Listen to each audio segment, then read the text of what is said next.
home floor. How you doing, everybody? Along with former Sting All-Pro Mark Simonton, I'm Chet Kopic. Welcome once again to Chicago Sting Soccer right here on Sports Vision. There are any number of story angles we could talk about, but you've got to go to the obvious. Friday night, Tacoma. Sting on top of the Stars, 4-2, under 90 seconds to play. Your final, Tacoma 5, Chicago 4. Was it rough? It was double ugly. And it presents a big challenge for this club and also for head coach Erich Geyer. I'll tell you what, Chet, a game like that can really shatter your confidence. I think it's a situation where he's got to prepare them mentally tonight. Minnesota has a fast team. They'll come out smoking. I think it's a situation where Erich has to tell the guys to settle down and play your game. He scored 2 goals at Tacoma. He is a nails-tough competitor. The name, Davey McWilliams. Earlier, I talked with Davey about the importance of Chicago establishing control, developing the tempo early in this contest this afternoon. I think so. You know, it was a very difficult situation, hard to swallow the last game, but I think it's going to show some character the way we come out tonight. We got to start off early and forget about Tacoma and just erase it from our minds, as you said, and just go on with tonight's game. He doesn't get the big-time pub that belongs to David Byrne. By the way, David Byrne will not play in this game today, but Hector Marinero is one of your top goal producers in the Major Indoor Soccer League. 37 tallies to his credit already this year. Now, we talked with Hector about this point. Chicago is the only club in the MISL East that owns a season series edge on the strikers. This thing has won 3 out of 5. The question to Hector Marinero, where has Chicago had the upper hand against Minnesota? I think that what they do really well against us is they play a defensive game against us all the time because they know that we're a wide open team. We like to attack, and they usually, when they're playing away, they usually pack the box with 5 players and invite us to penetrate them, and it's really hard when they got 5 players back all the time. All right, the Sting, 16 up, 16 down, a 500 club. Mark, mano a mano. Give us the matchups. Well, Chet, you're seeing 2 fine keepers here tonight. Vaccaro has a slight edge over Lettieri in goals against average with 3.60 versus 3.64 for Lettieri. On the bench, Minnesota has a very experienced team. They're healthy, and they'll have a lot more flexibility and depth on the bench than Chicago. Power play, Minnesota has a slight edge with 29% efficiency versus 27% for Chicago. Penalty killing, Minnesota has killed 19 out of 21 of their last penalties. They're hot. Chicago has a solid team, but Minnesota has a slight edge. Schedule, Minnesota has been at home their last 2 games. Chicago's been on the road since the All-Star break. Definite home field advantage here from Minnesota. They play well in this building. Momentum, Minnesota's coming off a tremendous triple overtime victory over Dallas. Chicago obviously coming off one of the worst defeats in the team history. Big momentum advantage for Minnesota. Injury factor, David Byrne's out from Minnesota, but Chicago has 3 key players out. It's a situation where even though Minnesota has one of their best players out, they've got more depth in Chicago. It'll affect Chicago a lot more than it will Minnesota. In a word, this game for Erich Geyer and the Chicago Sting is critical. Don't go away. We're back in a moment. Sports Vision's coverage of today's game is brought to you in part by Budweiser, the genuine article. Beechwood aged for that clean, crisp taste. For all you do, this Budweiser is absolutely for you. And by your neighborhood True Value hardware store. More than just a name, True Value. It's their way of doing business.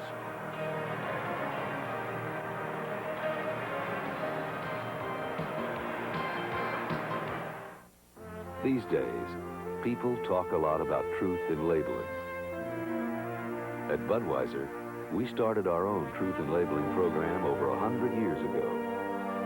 And what was true 100 years ago is still true today.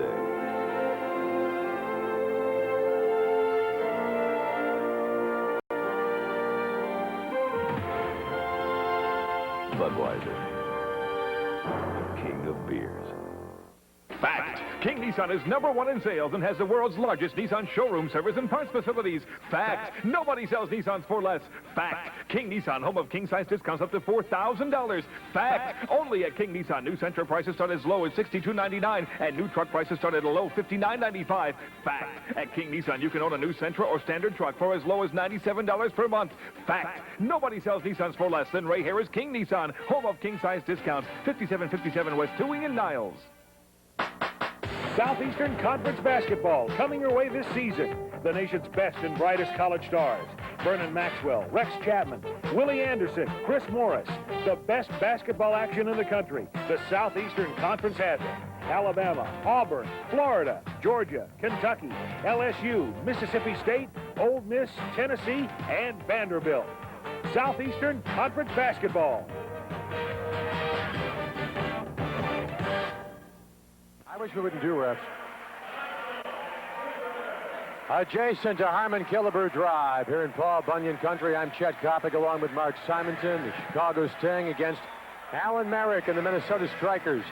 You don't want to get in a track meet with the Strikers. They are loaded with offensive firepower. They were 8-7 winners over the MISL champion Dallas Sidekicks this past Friday night in a game that ran into triple overtime. As for the Chicago Sting, you already know about the Friday night calamity at the Tacoma Dome. Chicago on top 4-2 with under 90 seconds to play when the Stars came up with 3 goals to produce a 5-4 victory. Now, everybody likes to talk about the word character, which in my opinion is used and overused. What do you hope the Chicago Sting learned by that experience? Let's go to General Manager Kenny Stern. Well, unfortunately, sometimes you got to suffer, and it was an expensive lesson, I think, to the team. But as I've harped on all season long, the game is not over until that final horn goes off. And with 1:17 left to go in the game and a 2-goal lead, you would think it would be pretty safe. But perhaps that's the time you need to concentrate the most. And I think the great group of professionals we have, they understand this. All right, we are just about set to begin. Fans, don't forget the Chicago Sting announces the Pick 4 Family Pack. Pick any 4 games beginning March 8th with Baltimore and receive Fan Appreciation Night free, courtesy of the Chicago Sting. You have 9 games to choose from. Each adult pays just $45, while up to 4 children, ages 16 and under, pay just $25 each. Call the Sting office, 693-7000. Pick your games and order your tickets, 693-7000. Sting, of course, the black jerseys with the gold trim. Strikers in white with the black shorts. Pato Marhetic here is the Magic Man. The left side, down low, fires against goaltender Tino Lettieri. Last year, Tino established an MISL indoor record with a goals against average of 3.38. The pass to Hines Wirtz by McWilliams. Tino will distribute for the Minnesota Strikers. 14:23 left to play in period number 1. Sting enters this contest with a .500 mark of 16-16. They are 5-2 during the month of February. Chico Morera right in front. Greg Iron. The block turned in by Dwight a lot of wages. Right in front. Lettieri has a difficult time. A header by Chico Morera. Near side along the dasher. Hines Wirtz at the red line. Across this hard turf. And it's deflected by Tino Lettieri. The man who looks like Macho Man Randy Savage. What a colorful athlete Mark Simonton he is. I tell you what, he's a great competitor. Chet, right now, Chicago's putting a lot of pressure on Minnesota, and it's something that I like to see. It's a situation where, obviously, after the game the other night, there's some questions, whether they're conscious questions in the players' minds or subconscious questions. You know, it rattles your confidence to lose a game like that. It's a situation where they've got a lot of experienced players on the floor. They've come out, they're concentrating on the game, and they're putting pressure on Minnesota. Minnesota's the type of team you don't want to let them come at you. They've got a lot of speed, and they've got a lot of good players around the goal. If they can keep them pinned in their zone, they'll do extremely well tonight. In other words, if you're Chicago, you want your defense to become your offense. Absolutely. All right, Batata, who returned to action for Erich Geyer at Tacoma Friday night with a tally. Number 77 on the field right now. Strikers controlling. 13:35 left to play in the first period. Ray Hudson, he was the Striker MVP last year wearing jersey number 4. Ball is down in Chicago territory. Gary Collier, twice chosen MISL Defensive Player of the Week. Now with the ball off the quick feed from number 77. The diminutive Batata back in action. Chris Ficarro's against average 3.60. He's on 15. He has dropped 13. He took a pounding in the MISL All-Star game, allowing 6 first-half goals. Obviously, Friday night, a very bitter pill for the young man, but Ficarro, if nothing else, is a great competitor. He will always answer the bell. I tell you what, he is.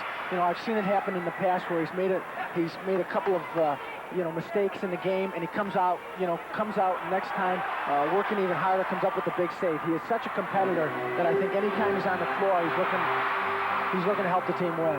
Alan Willie there with the feed over to Ray Hudson. The ball was kicked away by Chicago. 12:37 to play here in period number 1. No score if you're just joining us on Sports Vision. Oh, batted back to midfield by Hector Marinero. 37 goals for Hector Marinero. That's tops on the club. He joined the Strikers last year after David Byrne broke a foot. Down in the corner. Minnesota with Gary Etherington controlling, and we're going to have a whistle and our first violation in this contest. Well, they called Batata for a push in that situation. Batata got behind Gary a little bit here, gives him a little bump with his hand. If he'd kept his hand off him, I think he would have gotten away from the fact that he put his hand up, got the call. Let him hit somebody. Well, it's fine. As long as he keeps his hand down, he's all right. Collier, this is Batata. Good defensive pressure by Etherington, and apparently he's going to be whistled. Well, I tell you what, you know, Gary goes after him, comes in from behind, definite foul, but it's a situation where, as a defender, anytime in that situation, you want to let the forward know that you don't want to let him receive the ball in an easy manner. Kick him a little bit there and hope that maybe he gets intimidated a little bit. Strikers up top, wide to Lodowages. Ball on the far side, picked up by Oscar Albuquerque. Has one of 3 Chicago hat tricks recorded by the Sting this year. This is a very critical game for Chicago today. After that nightmare in Tacoma, you've got to regain confidence. You're also a club right now that doesn't want to look at Dallas and Baltimore. You want to look at Cleveland. You want to look at Minnesota. You want to look at those clubs right now that are above you in that MISL East. But I tell you what, they've got a great race right now. They're very even in the loss column. It's a situation where every time you play against a team that's against you, it becomes extremely important because this is the time of the year where there's a lot of Eastern Division matchups. They've got to use these games to really take control of the situation because they're teams that they're going to face at the end of the year and possibly in the playoffs, and you want them to know that you're the better team. Gary Collier standing on that Chicago bench. Chris Vaccaro taking his time. He'll set up the Chicago offense. You would like to see the Sting mount as much pressure as possible against Tino Lettieri. Lettieri, by the way, has been absolutely brutal in this building. And I mean, that is putting it mildly. He has won 14 of 16 decisions. Right in front is the Sting. Fails to capitalize on a good offensive opportunity. Albuquerque, number 13, the drive goes just wide off the glass to the left of Tino. Franz Mathieu at the red line. He'll dish it back to his captain, Heinz Wirtz, number 2. This is Albuquerque for Chicago. 10:52 left to play, and we're going to have a whistle once again, and apparently the whistle called against Oscar Albuquerque. That was a trip in that situation. Oscar got the ball out a little bit in front of him. Hector turned around, and Oscar just tripped him. Johnny O'Hara in his 9th MISL campaign. 2-line kick, knocked away by Albuquerque. Strikers controlling. Greg Thompson among the top American defenders in the Major Indoor Soccer League. Lettieri down to midfield. This is Marrera. Watch out. Alan Willie knocked away. Good defensive effort by Chicago. Chris Vaccaro with the 2-line baseball pass. Down to midfield. Davey McWilliams had a pair of goals at Tacoma the other night with possession for Chicago. The Magic Man, Pato Marhetic. Back to Heinz Wirtz. This is McWilliams. A very, very quick tempo right now, and you wonder, Mark Simonson, is this really what Erich Geyer wants? Oh, I think it is. I think anytime you can be in a situation, as long as the team's playing well offensively. McWilliams right in front. Lettieri got the left hand out. A good job turned in by that colorful Minnesota goaltender. Great save by Tino in that situation. That's just all natural ability there. Good reaction. Right in front. Vaccaro slides a la Louis Aparicio. Dishes off to Marrera. This is Greg Ian from Vancouver, BC. Right in front, he wanted Marhetic. The ball kicked away by John O'Hara for the Minnesota Strikers. 9:45 left to play. So far, this has absolutely been the Kentucky Derby. Steve Kinsey off the dasher, picked up by Captain Heinz Wirtz. He wanted Ray Hudson. Back to midfield, Gary Etherington, the only striker who played in all 52 games last year. Lodowages. Sting in the 3-2. Herrera, the chaser. Batata along the dasher. Hampering Stan Cummins. Etherington. This is Lodowages with the drive. It was soft. Vaccaro, the easy save with 9:09 left to play in period number 1. Well, you see Lodowages with the right foot shot there. Dwight Lodowages is a left-footed player. He's been a left-footed player. He has a little bit of trouble when the ball gets on his right foot. There's a situation where, even though he beat the guy to the right, he really didn't get much on it. He doesn't have a lot of pace with his right foot. Keep your eyes, by the way, on number 12, Jerry Adzik, a late addition to this Minnesota roster. The last time we were up here, Adzik looked like Pele. I tell you what, he played brilliantly I like him as a player. Chicago's got to be extremely careful. He's a very tricky and clever player. A violation whistled against Patata and the Chicago Sting. The Sting now down with 3 violations so far here in period number 1. The Strikers with 1. If you are new to the MISL, if you draw 6 violations during a 15-minute period, you are assessed 2 minutes of penalty time. This is Patata. Far side, Buriano. Number 5 will take his time. Now with the beard. Patata posting up. And we have a trip called on number 14, Gary Etherington, and that's going to be violation number 2 for the Strikers. Well, I tell you what, it was a good foul by Gary Etherington in that situation. Ernie clearly had him beat. It was a situation where I would have liked to see it. I would have liked to see a 2-minute penalty in that situation. Ernie had a great scoring opportunity and was taken down right in the middle. That's a situation that's a bad foul, and the league should protect the offensive players in those situations. Right in front of Lettieri, and the ball picked up by the Strikers. By the way, we are told that Minnesota's Mike Sweeney likely will not see action in this game because of a pulled neck muscle. Strikers already playing without David Byrne. David Byrne, of course, a prolific athlete, holds team records for assists in a game with 4. As a matter of fact, if you want to talk about David Byrne, you can talk for 2 or 3 hours. Byrne has been majestic. He leads this club in scoring with 54 points. This is Adzik, number 12. He'll start it up. It's a 3-on-2 as Minnesota moves into high gear. Adzik right in front. The shot by John O'Hara. It's a 1-0 game. O'Hara beating Chris Vaccaro on the short side. The Sting defense slow getting back, and the Strikers capitalize. Well, the Sting got caught a man down. It was a situation where the ball came out of the corner from Manny. Really wasn't to anybody. Heinzwirth was too deep in that situation, and the Sting had trouble getting back. Again, one of the things you don't want to do is get caught in the back, get caught with your players deep. John O'Hara, easy chance. Great pass by Adzik. We talked about it. He's a very dangerous player. He runs in control with the ball. That's a player that's extremely dangerous because you never know when they're going to get rid of it. Great pass, great fast break by Minnesota. John O'Hara comes up with a tally, number 3. Depicted here with Tino Lettieri, the brilliant Minnesota goaltender.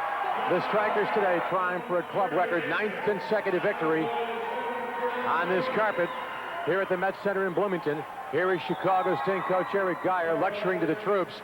I have an idea that this conversation is probably not suitable for youthful programming.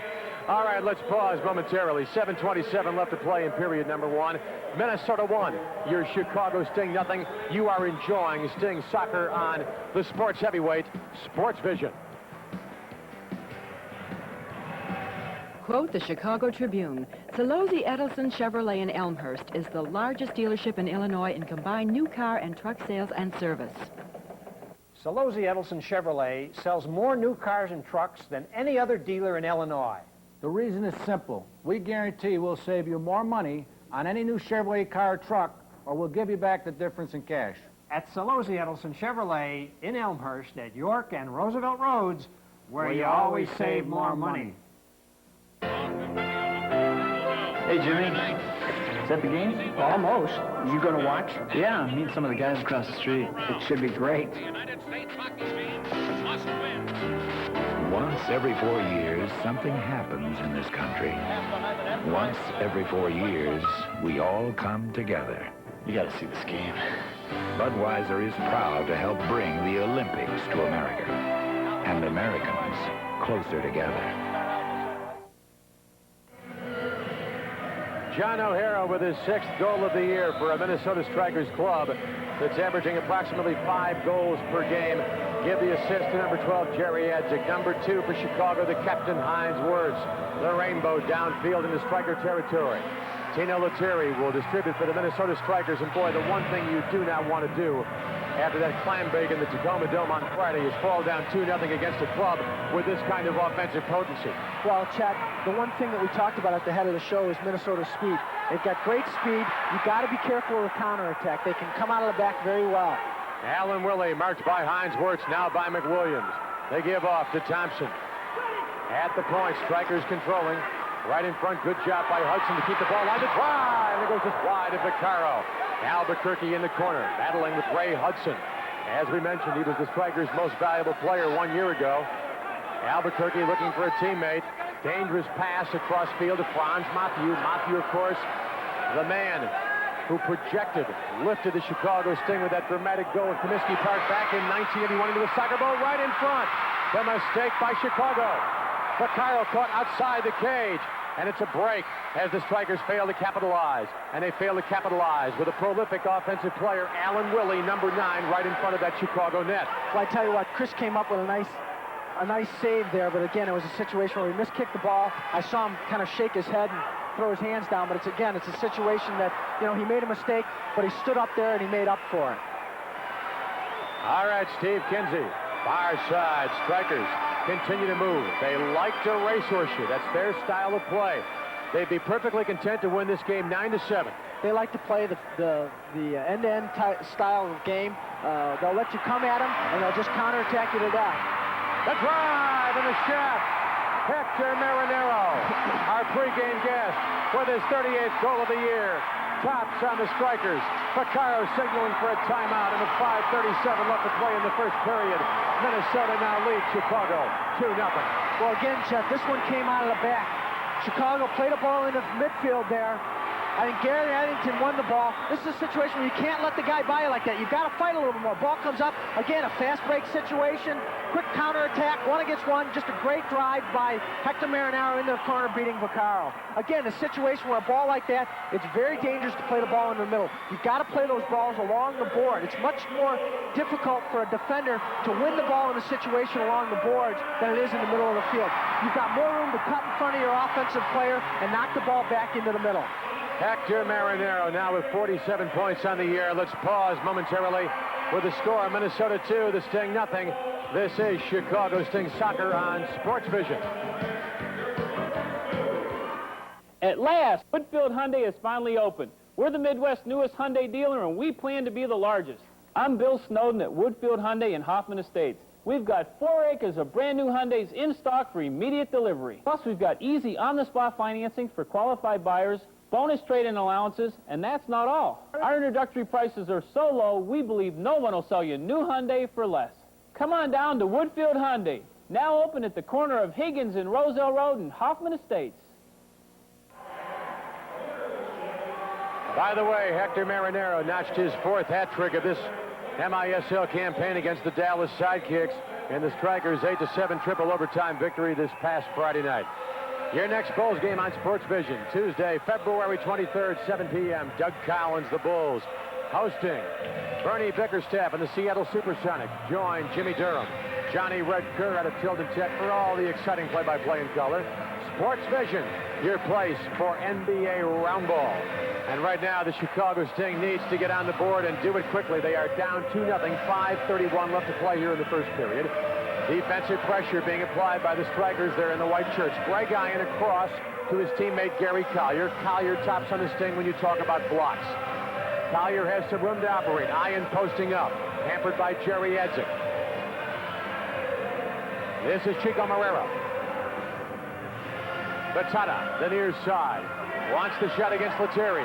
He is down, and the ball picked up by Hector Marinero, who just made it a 2-0 game for the Minnesota Strikers. The ball at midfield. 4:58 left to play in the first period. Nice job by Marinero, hampering Batata. Batata with a pass, right in front. The shot taken by Chico Marrero was wide. This is Edzik. He can put it in high gear quickly, and the ball is knocked away by Gary Collier for the Sting.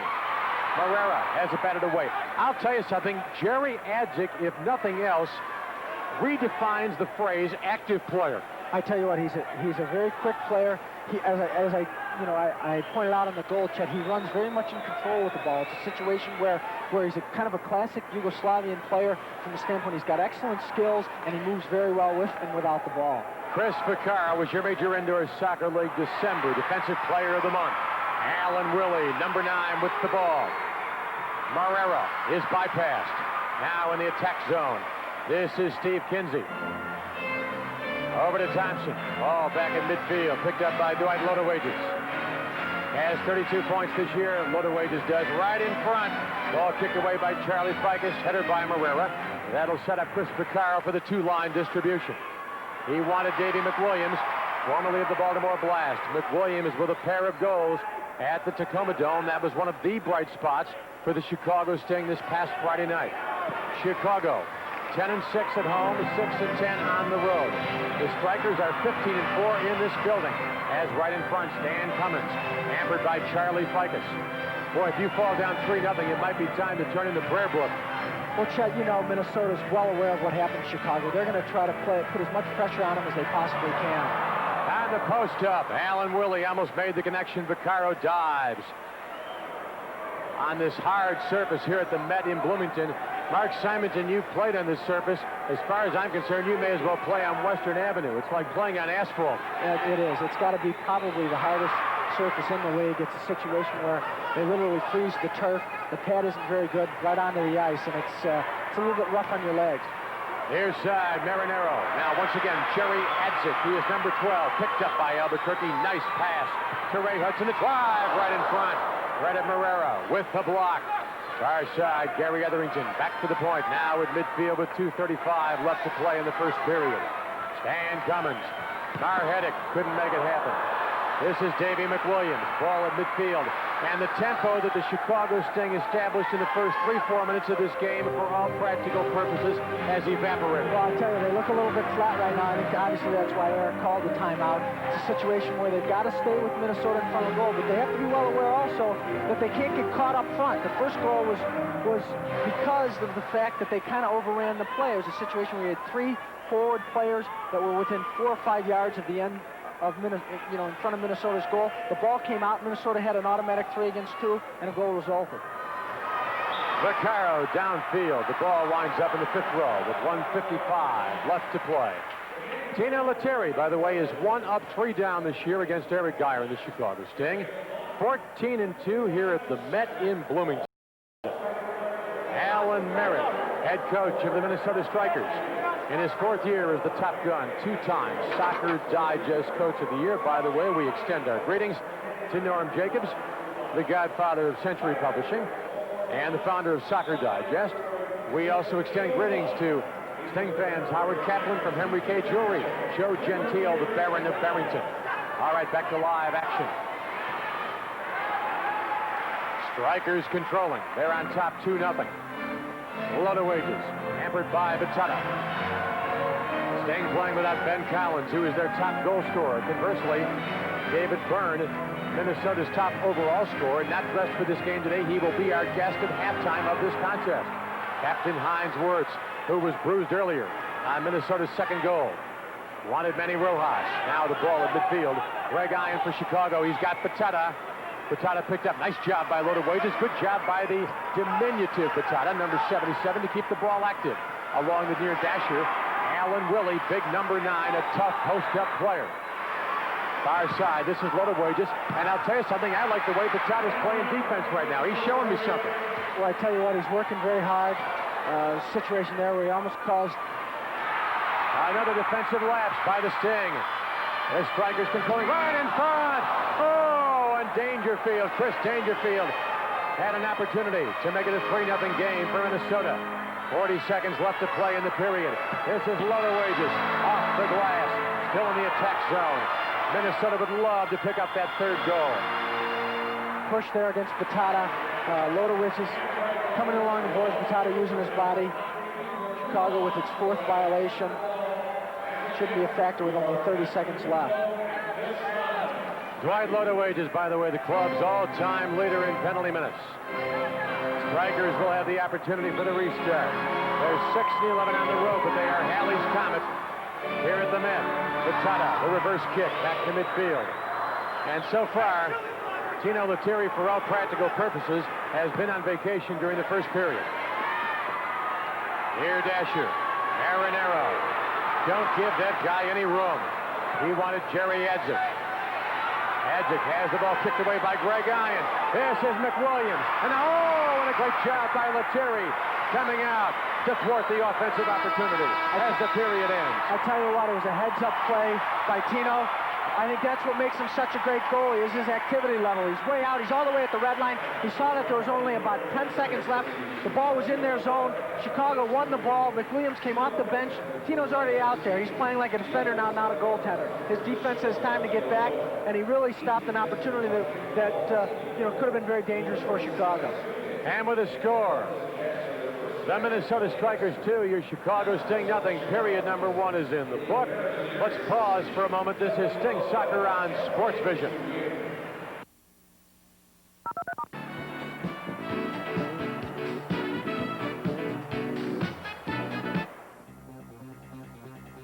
The boys and girls state basketball tourneys. Something for everybody. Plan now to take the whole family to this year's state finals in Champaign.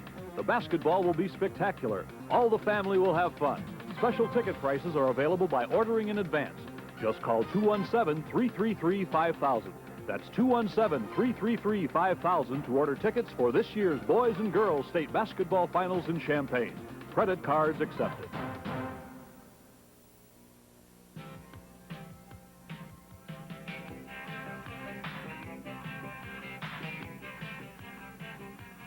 Folks, watch my new show, Don Cherry's This Week in Hockey. Boy, is it a hit.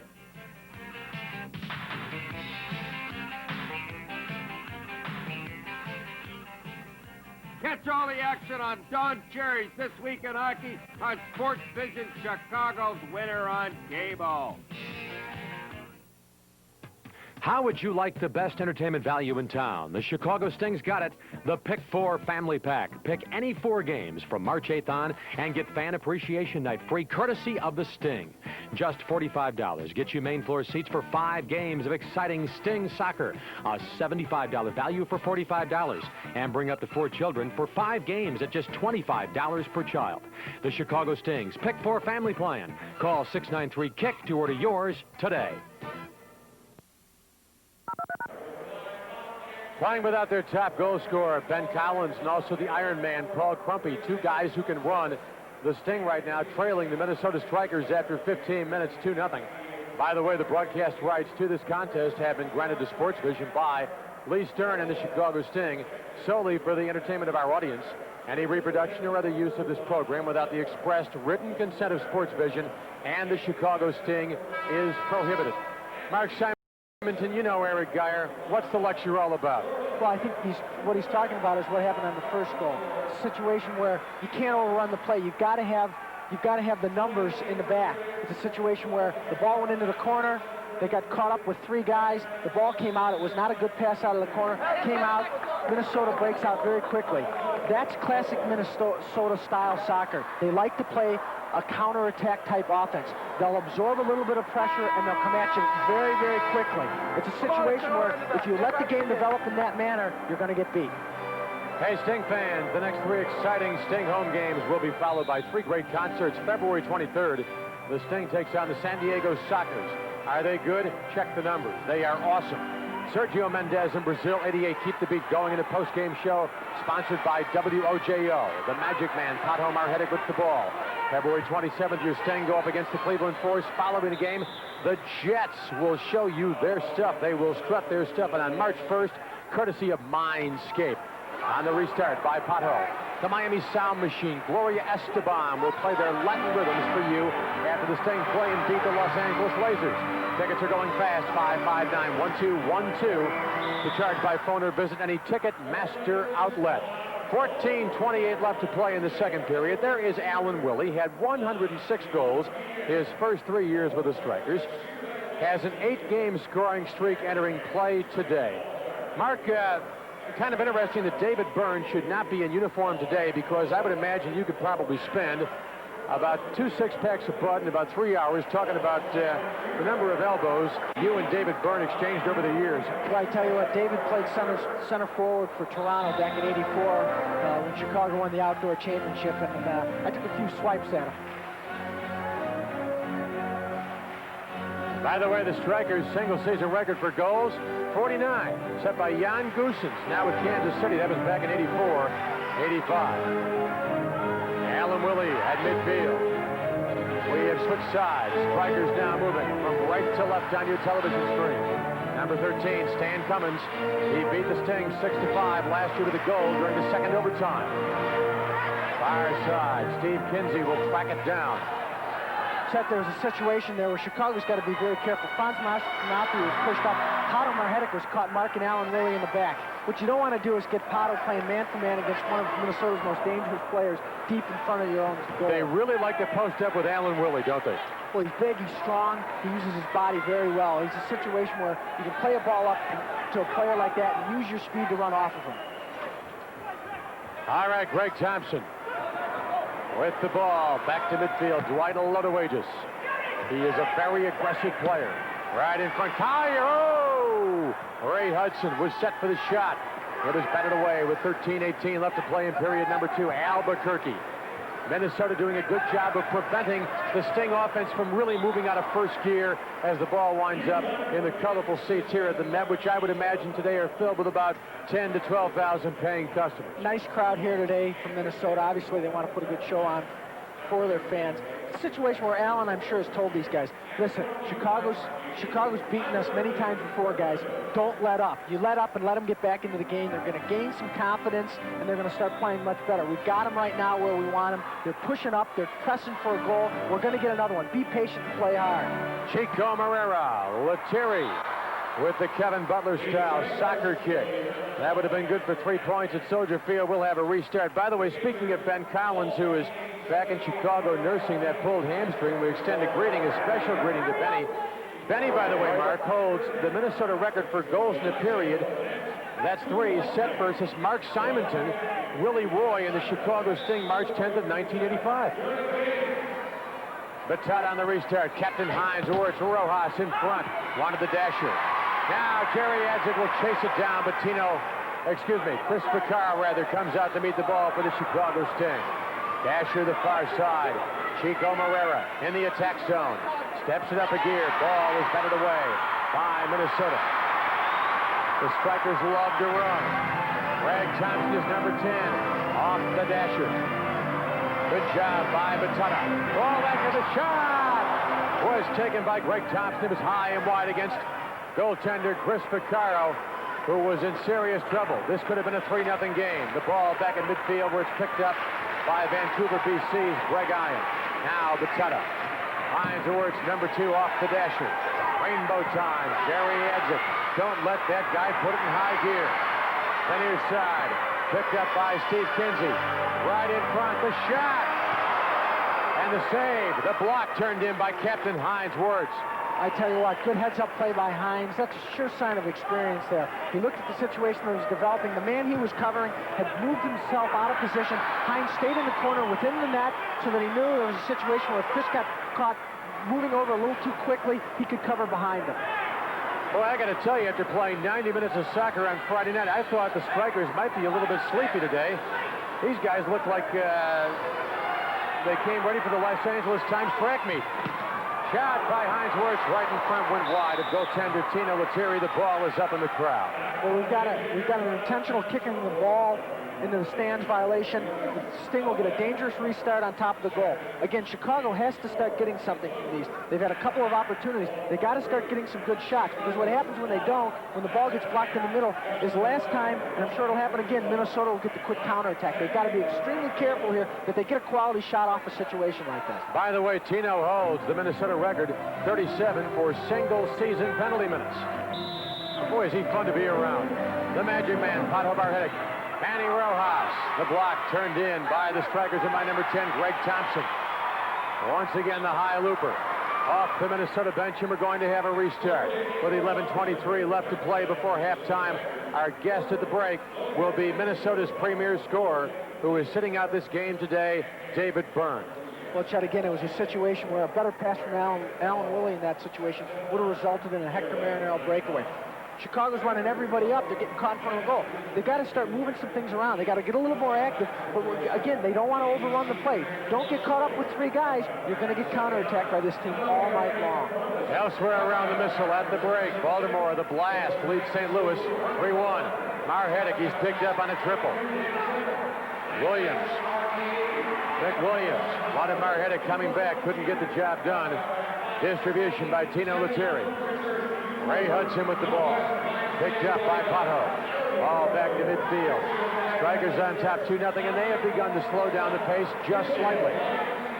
Alan Willie Fire dasher, Gary Callier.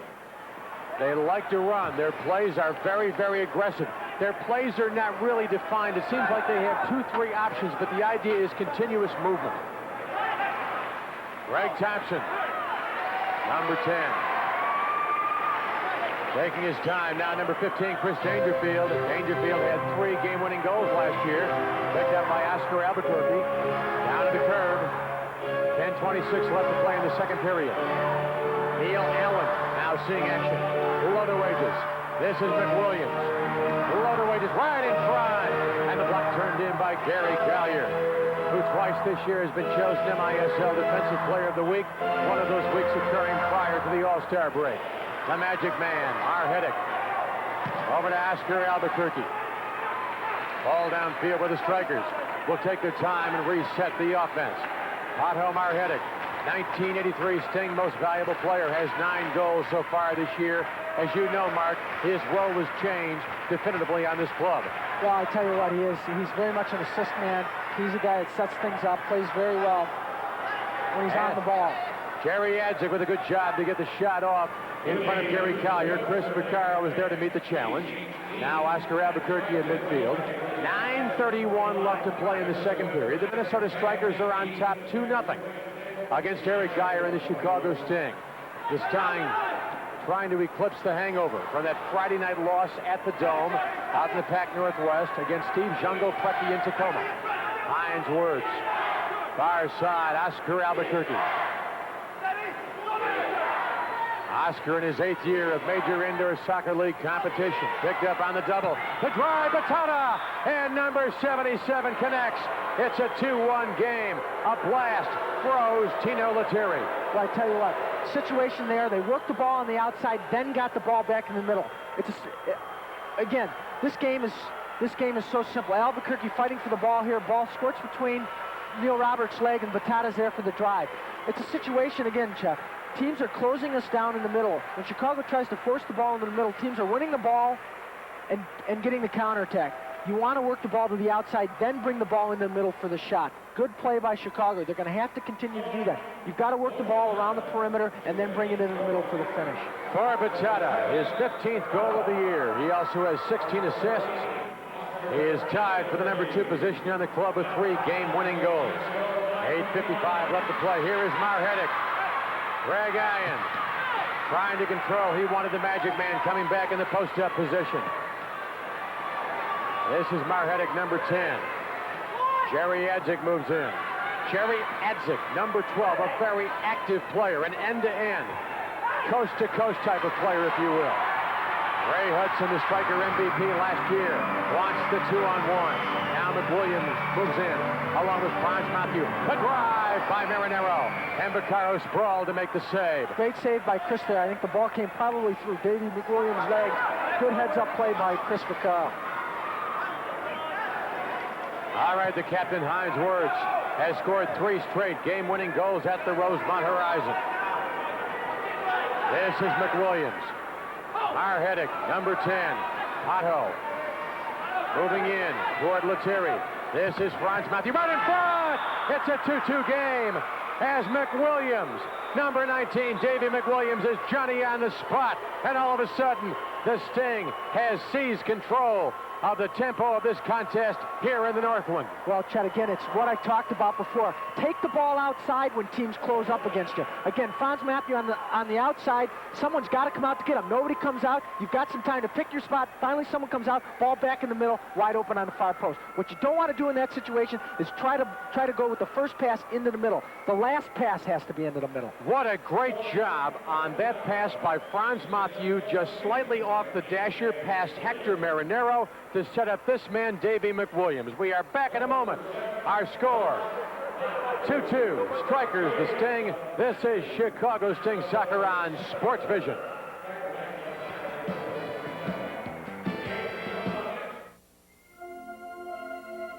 With every Budweiser enjoyed, the promise endures. The promise of genuine quality. Quality you can taste. Clean, crisp, Beechwood aged Budweiser. Always certain, always satisfying. Because we know you wouldn't have it any other way. That's why this Bud's for you.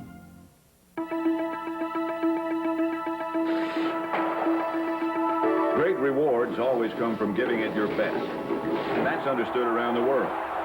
And at your local True Value hardware store, where you'll find the powerful Eureka upright vacuum with 7-piece tool set. It's a 40th anniversary special for only $99.95. Or get this Munchkin personal-sized microwave oven by Sharp. And make True Value hardware your store of first choice.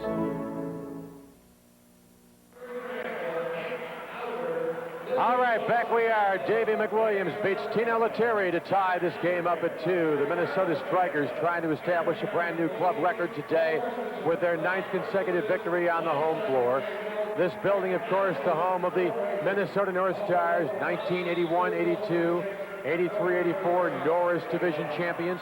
How many times have you seen Bobby Pelford, Orville Tessier, Billy Ray, Keith Magnuson, Bobby Murdoch, and the Chicago Blackhawks play gut checkers, big games in this building. All right, 2-2 to score, 7:40 left. Hudson picked up by the Chicago Sting and Batata. And I am really impressed with the way Batata has played defensively in this game so far. Well, but he's got to get himself pushed up forward. What he doesn't want to do is become a midfield player. Batata's at his best when he's deep in opponent zones. What he doesn't want to do is get himself playing in that midfield role. There's Chico, has the ball kicked away, far side. Batata, hampered by Dwight Lodowages. Lodowages, the league's highest scoring defender, 32 points. Has scored a point or more in 12 of his last 14 games. At midfield, this is Geyer. Sends it down in the attack zone. Off the glass. Strikers now controlling. Ray Hudson with the ball. He's got Thompson. And I'll tell you, Batata is moving, and he is moving well.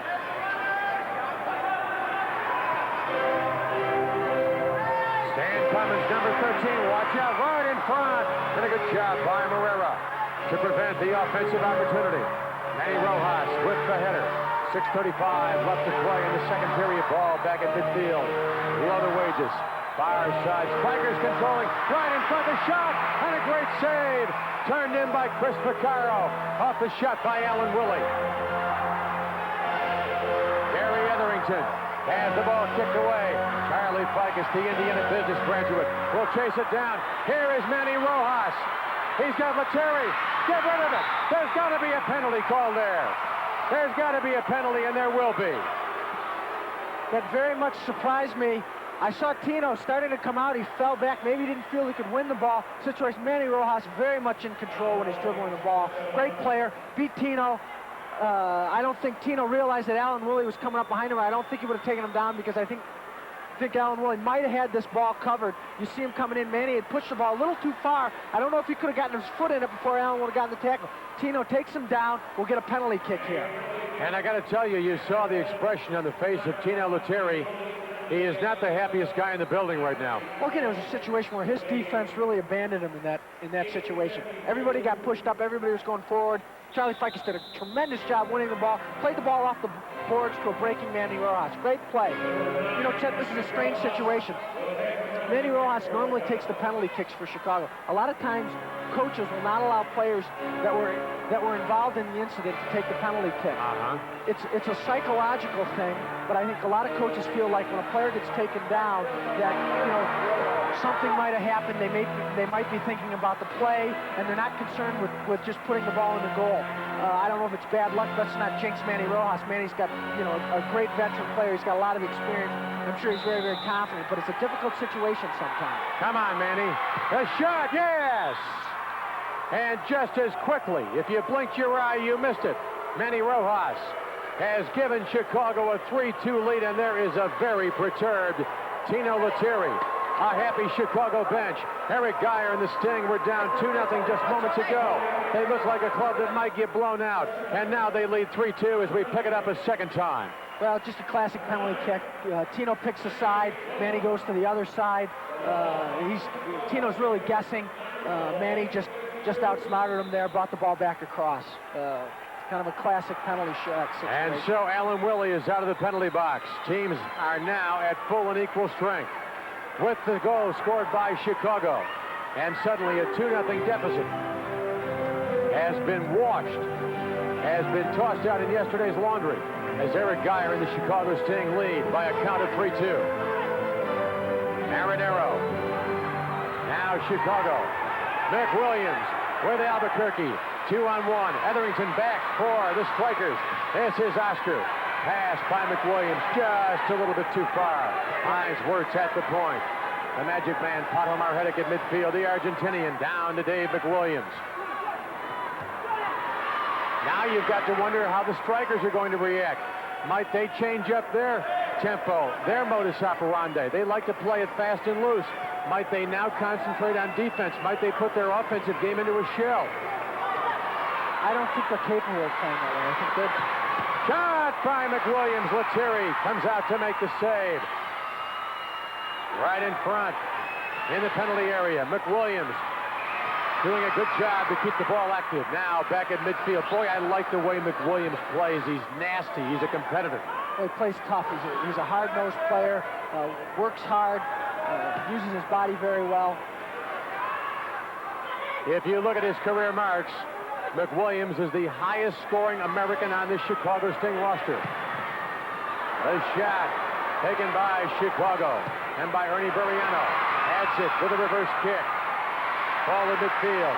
Number 12, Jerry Edzik tries to put it in high gear. A good job by Buriano to prevent the possible 2-on-1. Very good defense there by Ernie. He sized him up. He made his move at the right time. 3-2 Chicago. Manny Rojas just gave the Chicago Sting the lead if you're joining us late. 4 minutes left to play in the second period. A critical game for the Chicago Sting today as they try to go ahead of the league at 17-16. This is Batata, hampered by Ray Hudson. Manny Rojas, Batata, out of the arc. Rojas off the dasher, right in front. Ian with a soft shot. The save turned in by Tino Lettieri at midfield. And the ball skips up and into the crowd. We'll have a restart. Chet, again, you look at the situation when Chicago's most dangerous. They play the ball outside. They make that final pass back in the middle. It's a situation where Chicago has to utilize that type of setup against a team that drops back in the middle. Where the Sting trying to up the February record to 6 victories against 2 defeats. Let's pause for a moment. This is Chicago Sting Soccer on Sports Vision. Wow, my folks just bought me a brand new 2-seater sports car at Schaumburg Toyota. They're the Midwest's largest volume Toyota dealer. Like, my 2-seater has 4 on the floor, stereo cassette, and more luggage room than Mom's station wagon. And it sure is more fun to drive. This week, you can own a new 2-seater for $49.95. That's right, $49.95. We believe no one sells new Toyotas for less. Schaumburg Toyota, 875 West Golf in Schaumburg. All right, back live here at the Met Center in Bloomington, Minnesota. Kind of depresses yours truly to drive down Harmon Killebrew Drive and not see Metropolitan Stadium, where, of course, the Minnesota Twins with Killebrew, Bob Allison, Zoilo Versalis, Camilio Pasquale, individuals like that operated for so many years. Mark, one stat about the Chicago Sting that is beyond frightening is the fact that this club has blown 7 2-goal leads so far this year. Sting right now 16-16 as we study Erich Geyer. It's a club that could be 19-13, maybe 20-12. Well, I tell you what, Chet, they've got the physical ability to win these games. There's no question about it. It's a situation where they've produced the goals. They've produced enough goals to win the game. What they've got to start doing is they've got to start biting a little bit. They've got to start putting people away. It's a situation where they're obviously lacking a little bit as far as concentration. In the penalty area. Now Manny Rojas with the ball sends it back to Chris Vaccaro. 2-line baseball pass down to Franz Mathieu. Franz Mathieu, the 81 Soccer Bowl most valuable player. What a great job he did checking Giorgio Canaglia. And of course, David Byrne, our halftime guest, was a member of that Toronto Blizzard club back in 1984 that was beaten by the Sting in that Soccer Bowl windup. Franz Mathieu. Picked up on the double. Nice pass over to Greg Ian. Greg's family, by the way, picks us up by satellite dish in Vancouver. Manny Rojas. This is Tino Lettieri. He'll take his time for distribution.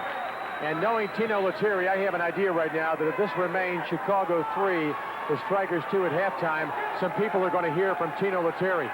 Well, he's very vocal. It's a situation where I don't think, they love to catch teams on a counterattack. It's a situation where they don't like to get caught shorthanded in the back, and he's well aware of what happened. It was a classic Minnesota-style goal where they got caught in the counterattack, and Manny Rojas, probably one of the slower Chicago Sting players, got left wide open on a breakaway. By the way, what's interesting about the 3-goal assault turned in by the Chicago Sting during the second period is that second periods have really been the Sting's Achilles heel during this particular soccer campaign. They are a -13 in second period action against rival major indoor soccer league franchises. Well, again, it goes back to the concentration level. It's a situation where obviously Chicago's had trouble in closing teams down in the second period and probably in the fourth period as well. It's a situation where they're ahead, they come out smoking, they work hard, and then they fall asleep a little mentally. After 3, the Baltimore Blast en route to a victory. They're on top of St. Louis 5-1 right in front. Hines Wirtz had the opportunity. A nice job by Marinero, who has scored one of the Minnesota goals going down to all fours. This is Adzik. Wirtz with a strip. Wide Lodowages. Sting now setting up the defense. Chris Vaccaro in the cage. Vaccaro with goals against average of 3.6. Off to Dasher.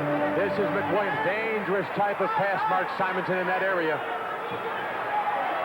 Here is Chico. Has the ball kicked away by John O'Hara. Johnny in his 9th major indoor soccer league season. 1:35 left to play before the break. David Byrne, Minnesota's top scorer, out of action today, will be our guest during the intermission. We'll also have Mark's Chuck Talk. The Magic Man, Podomarhetic, pass back to the point he wanted. Collier went just a little bit wide. Mark, by the way, we'll talk about power play soccer during the break. Oscar Albuquerque with 1:10 left. Don't go into a coma. You saw what happened when you go into a coma on Friday night. Collier at the red line. He had Chico, and the ball is kicked up and into the stands. Chet, this half-court kind of style game right now very much favors Chicago. But again, what they don't want to do is try to play that ball into the middle. It's a situation where that'll start Minnesota's counterattack. You got very quick defenders from Minnesota that like to step in front and win the ball. What they'll do is generally speaking, a ball will go in the same direction that it comes from. If Chicago starts playing the ball into the middle from the center, it'll come right back in the middle. They're much better off playing it from the outside, where the ball will travel then back to the outside. Down to the curve. A 3-2 lead against Minnesota means nothing. This club is loaded with firepower. We're going to have a restart. While David Byrne is down, Hector Marinero, 12th in the MISL in scoring. Alan Willie, 14th. Steve Kinsey, number 23. By the way, the Chicago Sting does not have a top scorer among the league's top 25 right now. Well, I tell you what, I think someone obviously has to emerge for Chicago if they're going to be a contender, because I think you have to rely on kind of one player to kind of carry you in tough situations. But they're evenly balanced. They've got a lot of good players here, and they've won 16 games. I think you got to give the whole team a lot of credit for that. Chris Vaccaro wearing the blue shirt from Camden, New Jersey. 15 seconds left to play in the half. I'm sorry, Mark. Chet, David Byrne just walked in here. I don't think I've ever been this close to him and not taking a swipe at him. I feel like I should kick him a little bit. And I got to tell you, David, he does. He looks marvelous. All right, 3 seconds left. We have a whistle. We'll have a restart. Violations mean nothing right now. Tight shot of Ray Hudson, number 4. Great team leader, Striker's most valuable player last season.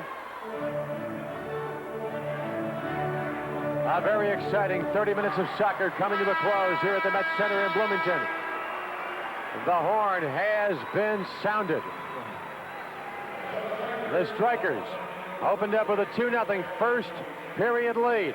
After 15 minutes, they were on top 2-0. Marinero with a tally. Also O'Hara with a tally. Then in period number 2, Batata, Rojas, and McWilliams got Chicago on the board to give the Sting a 3-2 edge. That's the way we stand right now as Mark Simonton visits with the head coach of the Chicago franchise. Do you have me up there? Yeah, Eric. Okay. Situation, Chicago came out. You okay? You got us? Yeah, I think I got Okay. you. Go ahead. Chicago came out. They looked a little flat. Minnesota came up with 2 quick goals. You called a timeout. Things definitely settled down. What did you say to the team during the timeout? Mark, like I told you before, the key to that game is, take the fast breaks out, and I had 2 goals on fast breaks because we had a bad pass on the second one. And in the timeout, we talked about, how to do that, and it worked in the second quarter right for us, the way like we did it. Well, I tell you what, it was a timely timeout. The team looks much better right now. They're definitely stopping the counterattack. Good luck in the second half. Thank you, Mark. All right, by the way, one quick note, Chris Vaccaro making his 29th start in 31 games today. When we come back, we talk live with one of the game's most prolific players, David Byrne from the Minnesota Strikers, with the score Sting 3, the Strikers 2. It's halftime here on Sports Vision.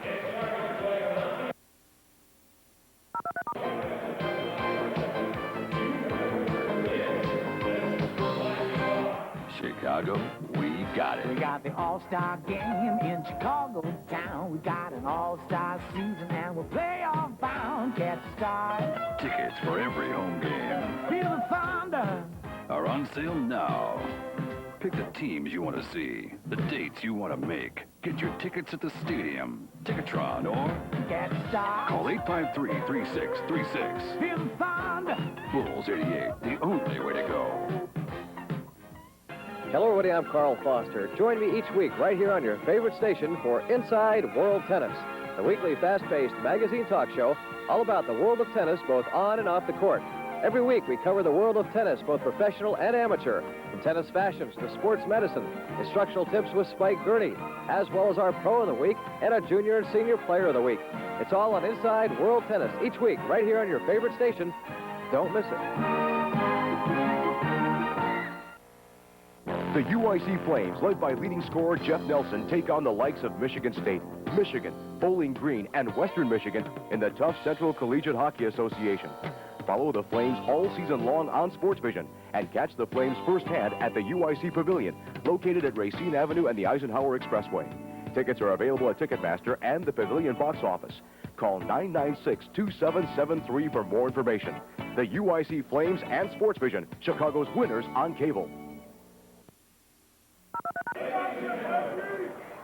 All right, we're adjacent to Harmon Killebrew Drive. Killer Drive here in Bloomington, Minnesota, adjacent to the Twin Cities. Minneapolis, St. Paul, Minnesota. The Chicago Sting come up with 3 second-period goals. Right now, they're on top of Alan Merrick and the Minnesota Strikers by a score of 3-2. And right now, we have the opportunity to check out the Major Indoor Soccer League standings. Also take a look at some of those league leaders. First of all, let's go to the MISL East. Minnesota on top with a record of 21-15. The Cleveland Force, they'll play tonight against San Diego, a half game back. Then you see the Chicago Sting with a record of 16-16, and you realize that had the Sting won at Tacoma this past Friday night, they'd be 17-15. They'd be even with Minnesota in the loss column. They would be just 2 games out. As for the Western Division, San Diego due at the Rosemont Horizon on Tuesday night. 24 up, 9 down, led by that brilliant goaltending combo of Zoltan Toth and Jimmy Gorsuch, followed by Kansas City, Wichita, Los Angeles, Tacoma, and the hapless St. Louis Steamers with a record of 10-24. Other games on the Major Indoor Soccer League card today. You see the rundown. Several of those games have critical importance for the Chicago Sting. Perhaps the game of most critical note, San Diego playing at Cleveland tonight. Obviously, from the Sting's point of view, you would like to see San Diego come up with a victory against Cleveland. Now, in the third period, St. Louis does lead Baltimore by a score of 5-1. Now, let's check out those Major Indoor Soccer League top scorers. You begin with Preki, the brilliant athlete from Tacoma. A total of 75 points. Erich Rasmussen, Wichita, 9 points back of Preki. Then Dale Mitchell, the great post-up star from Kansas City. Steve Jungle, Bronco Sakota, and David Byrne, our halftime guest, who will join us momentarily, round out your top 6. As for the goaltenders, Zoltan Toth, Jimmy Gorsuch of San Diego, followed by the Dallas combo of Chris Sobieski and Joe Papaleo. then Chris Vaccaro, who is number 5. By the way, Tino Lettieri, with a goals against average of 3.64, is listed at number 7. All right, when we come back, we'll have Mark's Chuck Talk. Today, Mark Simonton talking about power play soccer. Later, we talk with David Byrne, the outstanding player from the Minnesota Strikers, down right now with a hamstring. Stay with us as Sting Soccer continues on Sports Vision.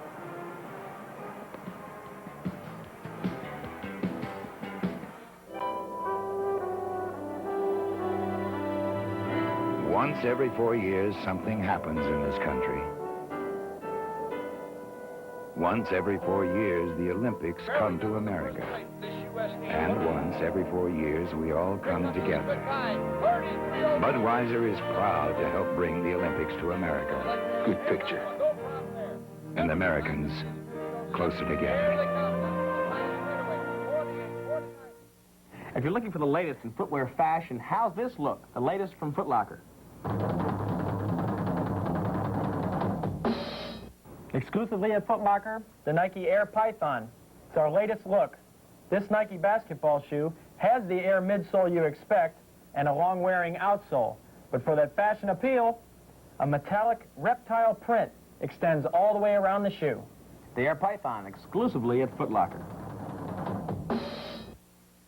For only $88.20, you won't find a more reliable or sporty car than the new Beretta.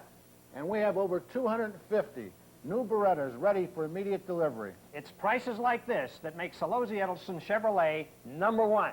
And remember, we guarantee you can't beat our price on this Beretta or any new Chevrolet car or truck, or we'll give you back the difference in cash. At Solozzi Edelson Chevrolet in Elmhurst at York and Roosevelt Roads, where you always save more money.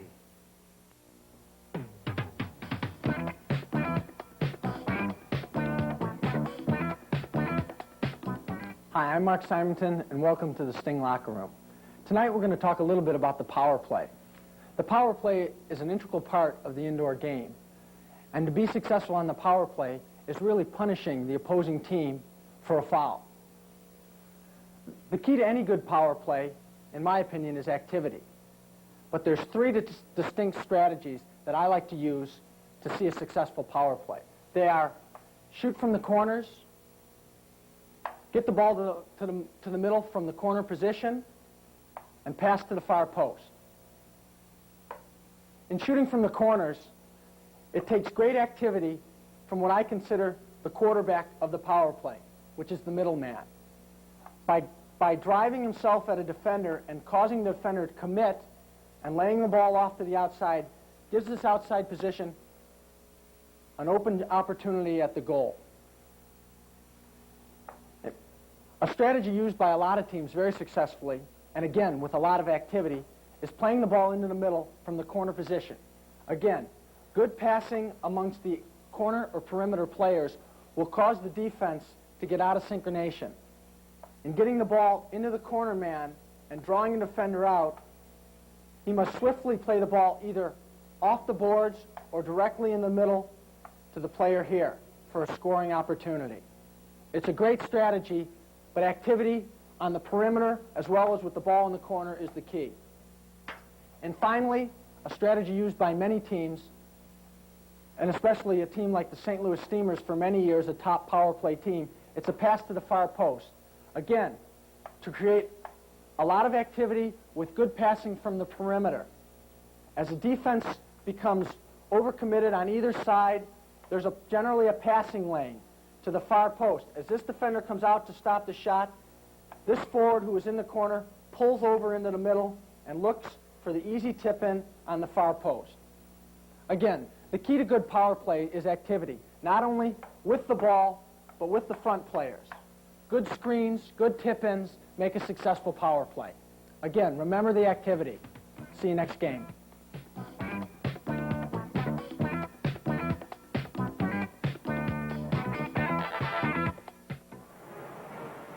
All right, back live at the Met Center here in Bloomington, Minnesota. I'm Chet Kopic. Hope you're enjoying Sting Soccer on Sports Vision. He is one of the most prolific athletes in the Major Indoor Soccer League. He's number 6 right now in MISL scoring. David Byrne, a young man who was raised 25 miles south of London. That leads me to a very obvious journalistic question. Who's your favorite rock and roll group, the Beatles or the Rolling Stones? I'd have to go with the Beatles because I enjoy the Beatles. But that's a good question, though. I'm curious about something. The Chicago Sting came out with a very aggressive tempo for about 2 or 3 minutes. Your club grabs a 2-0 lead for about 10, 12 minutes. Tino Lettieri, for all practical purposes, was on vacation. Then, for whatever reason, your club seemed to lose that tempo. Not unusual with clubs like Minnesota that stress the offensive style of play. Yeah, as you said, we came out. It was a very competitive game, and Chicago brought the game to us. And then we did get those 2 goals early, and we kind of dominated. And we have a tendency when we get up by a couple of goals to sit back and relax. And we can't do that. We can't afford to do that. We know we can score a whole bunch of goals in less than a couple of minutes. But we just we got to defend and not give up the bad goals. And Chicago have done well to come back and score those 3 goals and take the 3-2 lead into the locker room. After the free kick tally by Manny Rojas, the expression on Tino Lettieri's face reminded me of the kind of expression you'd see if a guy had blown $10 million in the Illinois State Lottery by 1 number. Is Tino the kind of guy who'll walk in the dressing room at halftime and let players have the what for if things are not going his way? Well, if people are making mistakes, Tino does have a tendency to let them know. And if it's done in a positive way, I think that's great. But he's got to keep his temper and cool down, and we got to collect our thoughts in the locker room and come out in the second half. And Tino's a leader on the field and off the field, and if anyone can get the team together, it'll be Tino Lettieri. Final question, David. Given the hangover that Chicago obviously picks up coming out of Tacoma on Friday, are you surprised they would respond down 2-0 with a second period that strong? No, Chicago's been a good team all year, and they got some good players, and they do have a lot of character. And I know Erich Geyer has been coaching them well this year, and they lost a tough one Friday night, but they're not going to lay down. They can see us in their sights. We're at the top, and they're a couple of games out, and they want to get to first place. By the way, as a free agent, Simonton would love to see you play in Chicago next year. Well, yeah, that's true. But we just got to wait and see. I got a half a season to go here yet, and if I can continue doing what I'm doing, having success, hopefully I can win the championship with Minnesota, and we'll talk about that. He is a majestic player. Next time we see him, we'd like to see him in uniform. His name is David Byrne. We're back with second half action on Sports Vision in a moment. Thank you.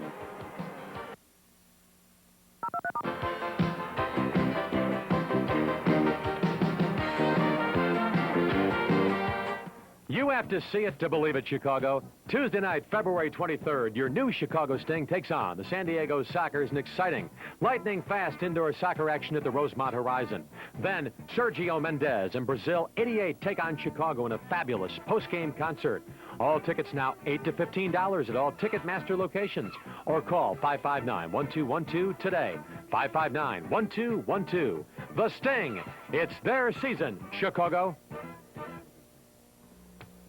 Ride the road to the Joe with Bowling Green University, Ferris State College, University of Illinois, Chicago, Lake Superior State College, Miami University, University of Michigan, Michigan State University, Ohio State University, Western Michigan University,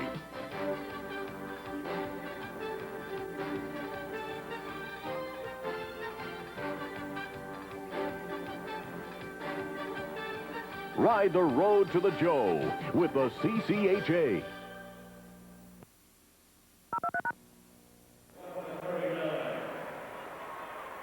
All right, along with Mark Simons and I'm Chet Kopic. Welcome back to the Met Center here in Bloomington, Minnesota. Erich Geyer and the Chicago Sting trying to up the overall to 17-16 against Alan Merrick.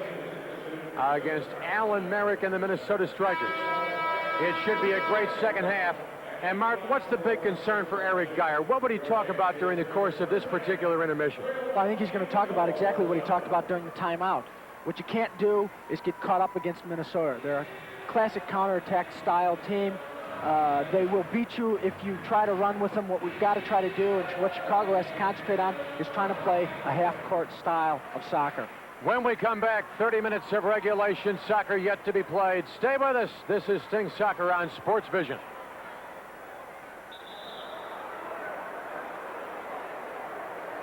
Carson's ribs, meaty, Meaty.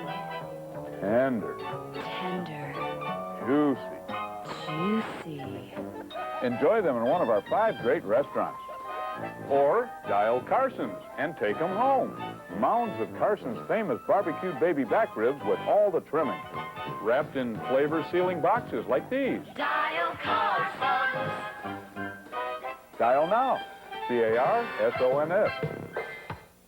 Hi, I'm Bill Snowden at Woodfield Hyundai. We're Chicagoland's newest Hyundai dealer. Do you know the second weekend we were open, we sold more new Hyundais than any other dealer in Chicagoland? That's right. Woodfield Hyundai outsold every other Hyundai dealer. And do you know why? How about introductory prices so low, we believe no one will sell you new Hyundai for less. And 4 acres of brand new Hyundais in stock for immediate delivery. Easy financing, bigger trade-ins. We're out to be the Midwest's largest volume dealer. We're Woodfield Hyundai, Higgins and Roselle Road in Hoffman Estates.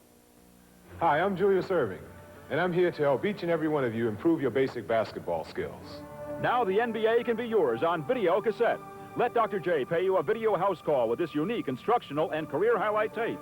Or relive the Lakers championship drive for 5 with a look at last year's best. Also available 87 team highlight videos of the Hawks, Rockets, and a special 2-season Celtics video. To order, call 1-800-972-5858. That's 1-800-972-5858. Sting has won 8 of its last 12 games. Mark Simonton, here is the goal by Manny Rojas to give Chicago the lead. Well, Chet, it's a classic penalty kick here. Goalkeepers generally pick a side and go. Tino just guessed wrong here. Manny playing the ball down into the bottom of the other side. Good play.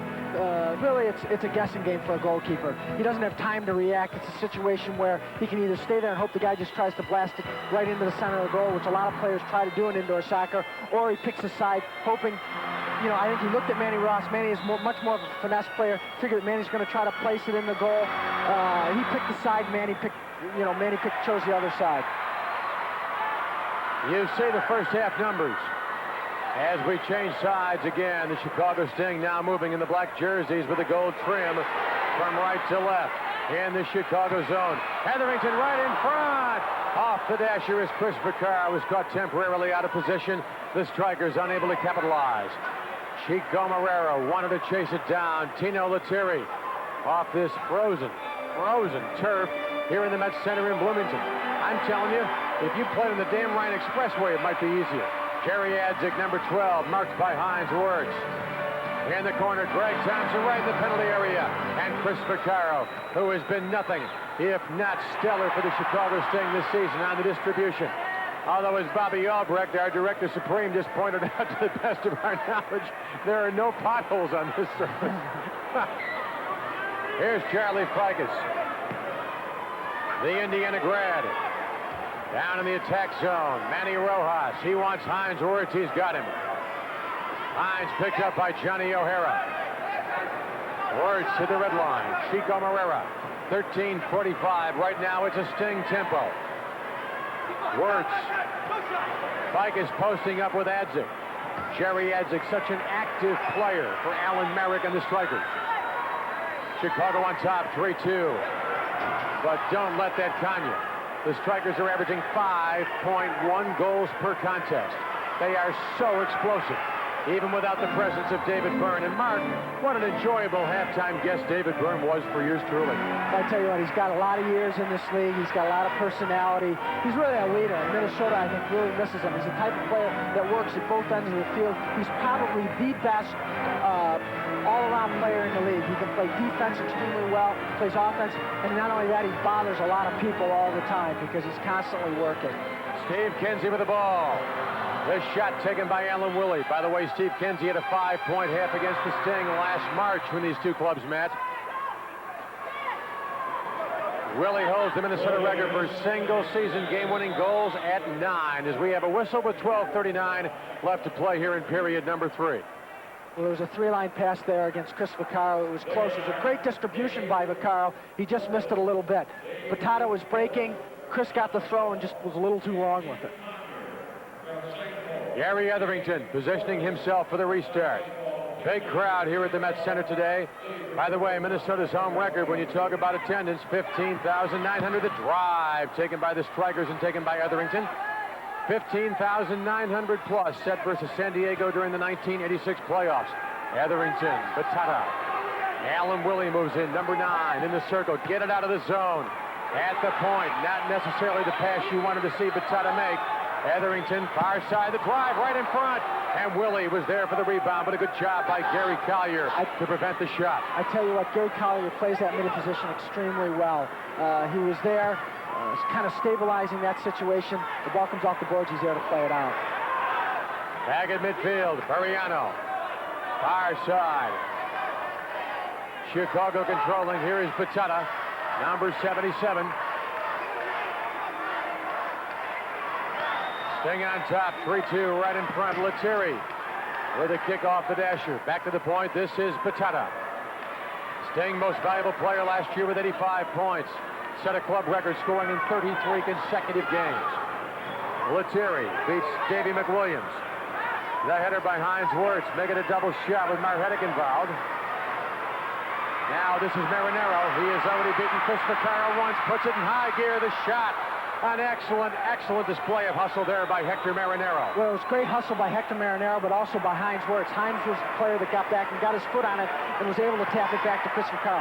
Good work from Heinz Wirtz in that situation. The Magic Man, Marhetic. Heinz Wirtz has scored 2 overtime game winners for the Chicago Sting this year. Tops on the club overall with 3 game-winning goals. 10:53 left. Lots of noise here in the Met Center. Dan Cummins back at the point. Teams at full and equal strength. Marhetic, Albuquerque, McWilliams, Wirtz, Buriano on for Chicago. The shot taken by Marinero. The block turned in by the Sting. Near side along the dasher. Captain Heinz Wirtz. Back to Chris Vaccaro.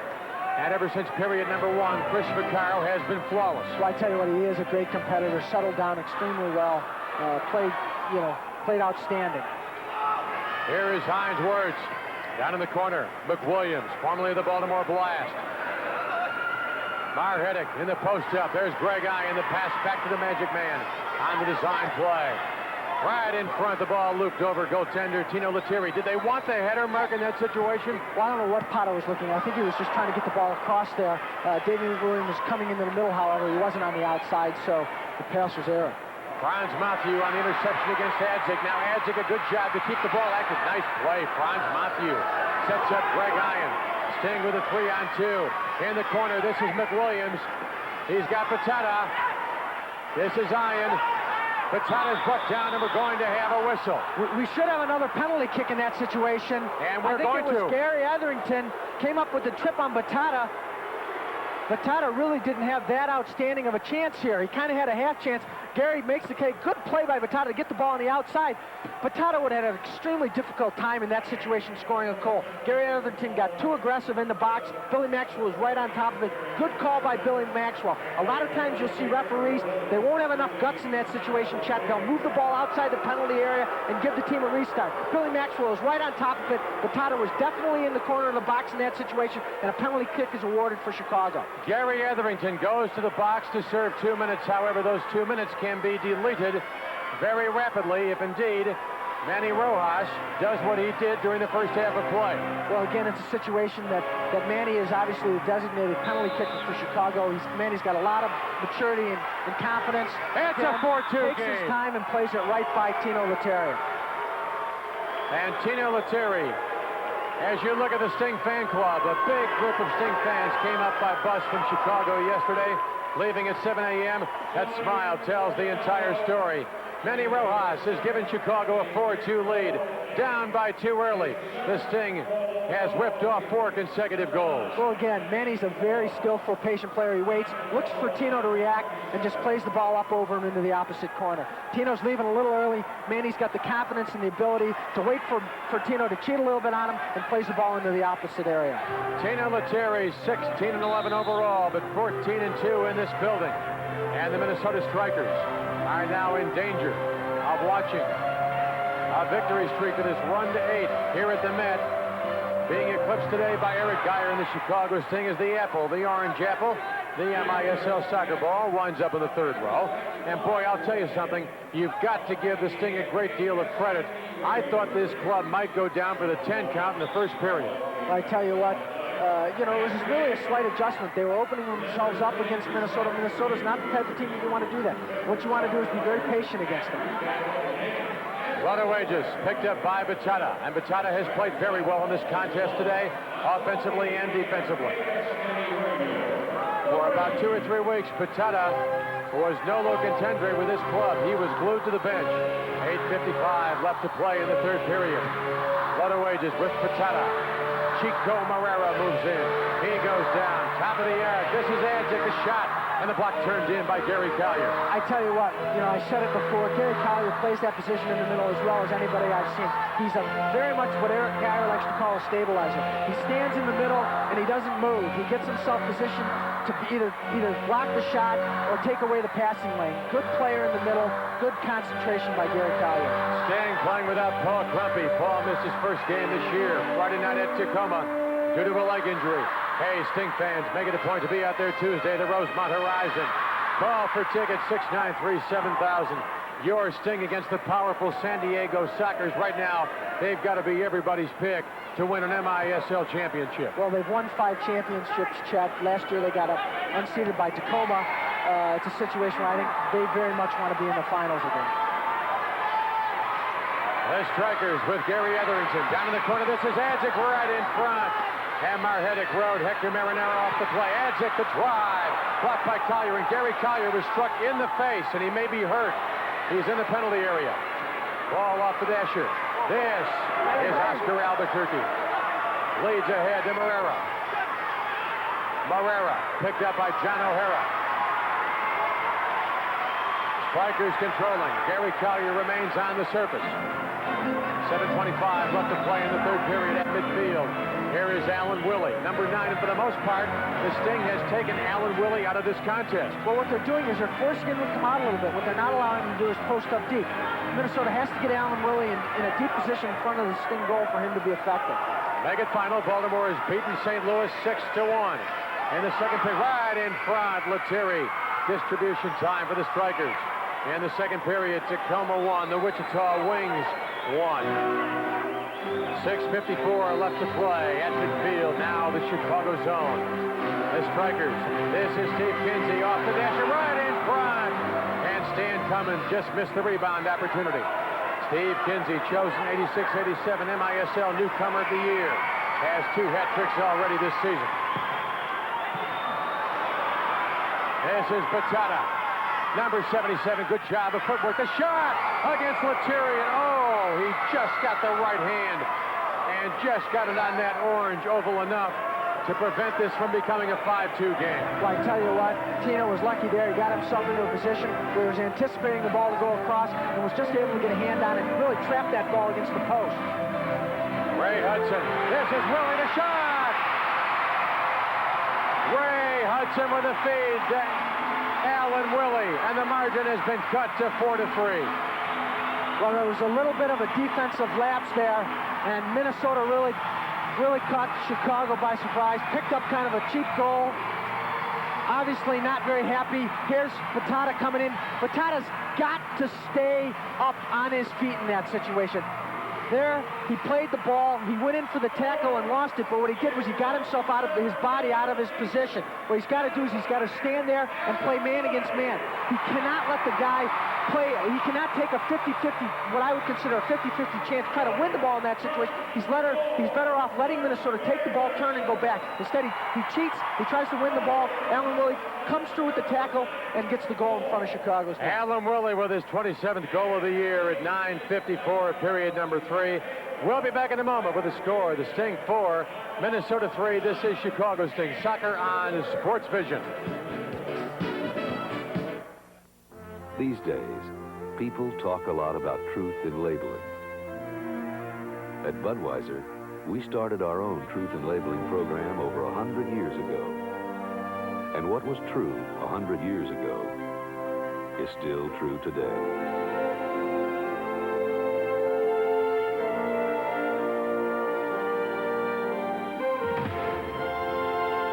Budweiser, king of beers.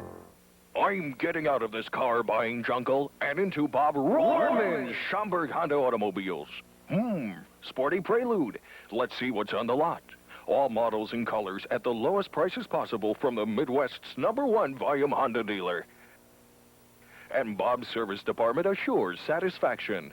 Now, Bob, you tell them where we are. At the corner of Golf and Plum Grove Road in Schaumburg. I like him. He likes me. They are loud. They are rambunctious here in the Met. Mark, this could have made it a 5-2 Chicago lead. Well, I tell you what, that was good positioning by Tino. I think he was looking for Batata to play the ball across. He was kind of anticipating it. He just was lucky enough to get a hand on it and trap it against the post there. Alan Willie, his 27th goal of the year. Cuts the margin down to Sting 4, Strikers 3. Hey, don't forget, Bobby Murdoch, the Blackhawks. Denny Savard, the Blackhawks, travel to the island, Uniondale, to take on the New York Islanders this Thursday, February 25th, 7 p.m. on Sports Vision. Join Pat Foley, Dale Talon, our good buddies, right in front on the header. Charlie Ficus connects as the Sting responds. They meet the challenge, and the Indiana graduate gives Chicago a 2-goal lead. I tell you what, credit Pato Marhetic with an outstanding play in that situation. He saw that he had absolutely no way of getting the ball through Tino Lettieri in front to Charlie Ficus, so he just flicked it right over his head. Again, just great patience and finesse on from Pato's standpoint. Look at this here. Pato, again, seeing both players, he's really cut off. He waits, he sees there's no way. He uses his foot, lifts it right over to Lettieri's shoulder to an on-charging Charlie Ficus. And that was not necessarily all-star defense turned in by Dwight Lodowages. Again, the Chicago Sting fan club enjoying that goal by Charlie Ficus. That's 5:43 left to play. Jerry Edzik, Barnes Matthew, Davey McWilliams. Hines works rainbow time. He's got Charlie Ficus. Charlie just scoring to make it a 5-3 contest. As yours truly was trying to hype the Chicago Blackhawks. A drive by McWilliams. That's 30 rows up. Don't forget, join Pat Foley and Dale Talon for all the hits, the checks, the goals. Directed by our good pal Lisa Seltzer. NHL action on Sports Vision Thursday, February 25th at 7 p.m. Mark, the beauty of indoor soccer is this. The moment you read a promo, you can almost bet the rent somebody will score and louse you up. I tell you what, Minnesota's the type of team. They play a wide-open style. There's going to be lots of goals tonight, but hopefully the team learned a lesson in Tacoma to keep their heads in the game for the entire 60 minutes, because this team is very much as explosive as Tacoma is. Strikers have been a very dangerous third-period team, outscoring the opposition 50-40 on the season. The Strikers have outscored rival clubs 182 goals to 150 entering play today. Halyard, he's got Manny Rojas, picked up by Lodowages. This is Franz Matthew. Get it out of the zone. Let's get the offense cranked up.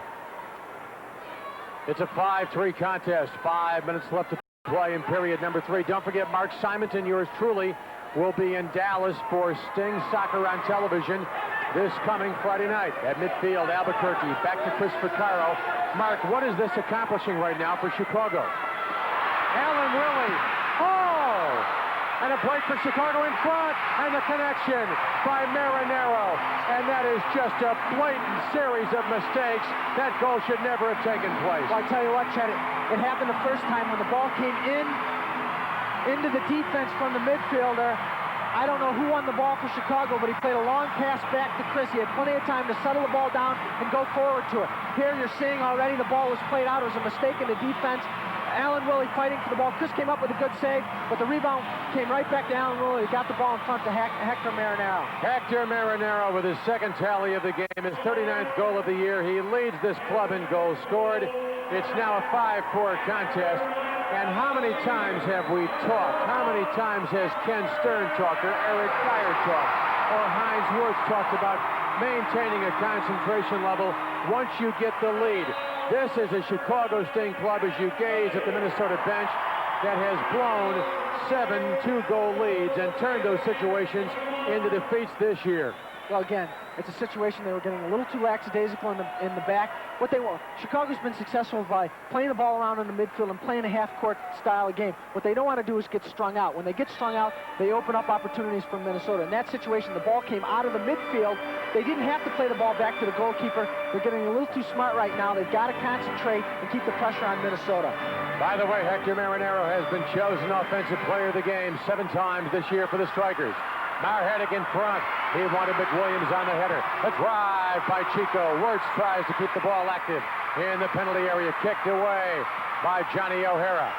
Along the near side, Chris Dangerfield. Back in the attack zone. McWilliams.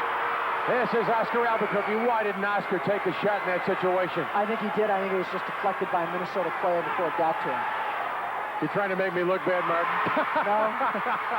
All right, in midfield, here is Alan Willie. He's marked by the captain, Heinz Wirtz. Marhetic comes up with a header. Johnny O'Hara controlling, moving laterally. At the line, Stan Cummins, picked up by Albuquerque. It's a 5-4 game. Chicago on top, right in front. Vaccaro comes up with a save as Jerry Adzik was there for the rebound. And Adzik and Heinz Wirtz exchange the bad eyes. I tell you what, it was a great save by Vaccaro here. Good ball by Kinsey trying to play the ball with his chest. Just good reaction by Vaccaro. Strikers down by 1, 5-4. And I could be way wrong. I could be in Wyoming with this comment, but I have an idea. There are 9 goals on the board right now. We're probably going to have 13 or 14 goals by the time this thing is over. Far side, Stan Cummins, picked up by Heinz. Strikers controlling in the Chicago zone. Low to Wages. Fights off the attempted tackle by Batetta. Right in the attack zone. Adzik goes down. Now the Sting begins to move. Chico Marrera in high gear. Near side, this is Manny Rojas. Right in front, Lettieri will distribute. Gary Collier, back to Chris Vaccaro. Hector Marinaro would love to pick up that 4th hat trick this year for the Minnesota Strikers at midfield. Greg and the ball is kicked away up and into the stands with 2:33 left to play in the 3rd period. We have got ourselves a solid gold hunk of soccer here in Bunyan Country. Stay with us. Chris Vaccaro and the Chicago Sting on top of the Minnesota Strikers, 5-4. This is Sting Soccer on Sports Vision. This much for all that you It's do. all tied up, Miles. You're in 110, only 4 seconds left to play. Sanger at the top of the key. Off the rim, Miles for the rebound. It's good. A rookie, Kevin Miles. Oh. You make America work. Kevin Miles. Out of dreams here, huh? For everyone who works toward their dream, the clean, crisp taste of Beechwood aged Budweiser. Welcome to professional basketball. Minnesota bidding for a 9th consecutive home victory. That would be a brand new club record behind goaltender Tino Lettieri, who is 8-7 lifetime in Chicago. You see Lettieri with a yellow shirt. Tino, by the way, 14-2 at home this season. 2:21 left to play in the 3rd period. Sting will leave following this game to return to the Windy City. Tuesday, their home with San Diego. Greg Ian at the red line. Out to midfield. Collier tries to chase it down, but Alan Willie beats him to the punch. Now Lettieri. 2-line pass. On the near side. The battle for possession continues. This is Manny Rojas for Chicago. We continue at midfield, and we pick up a whistle, and the Sting will have the opportunity on the restart. Now Rojas. He's joined by Batata. Sting appears to be slowing up just a little bit. Batata was in front. Couldn't get that left foot across quick enough to meet the opportunity to capitalize against Tino. This is Greg Iron down in the curve. At the point, Chico Moreira slowing it down. And the drive goes off the glass to the left of Lettieri. Alan Willie has the ball kicked away. Rainbow time, arc time, if you will, with 1:15 left. Ray Hudson sends the ball out to midfield. Gary Geyer for Chicago. Chico Moreira the far side. Ficus back to Chico. For gosh sakes, don't play it conservative right now. Keep the pressure on these guys. Don't allow them to capitalize with that offense. Don't let them put it in high gear. Marhetic, top of the arc. He wanted Ficus. This is Heinz Wirtz. Midfield. The ball kicked away by Marinero. And Hector puts it in high gear. Over to Chris Vaccaro. Boy, if Marinero doesn't run the 100-yard dash in under 10 seconds, I want to see the stopwatch. Here's Charlie Ficus right in front. And Tino comes up with the ball. The two-line pass down to Marinero. Hector, who joined us during the pregame. Over to Greg Thompson. Stan Cummins. The shot batted away by Pato Marhetic. 10 seconds left to play in the period. The Sting 5, the Strikers 4. Off the dasher. Low wages. The shot, it goes just wide of Chris Vaccaro as the third period comes to a close. With the score, the Chicago Sting 5. The Minnesota Strikers 4. Don't go away.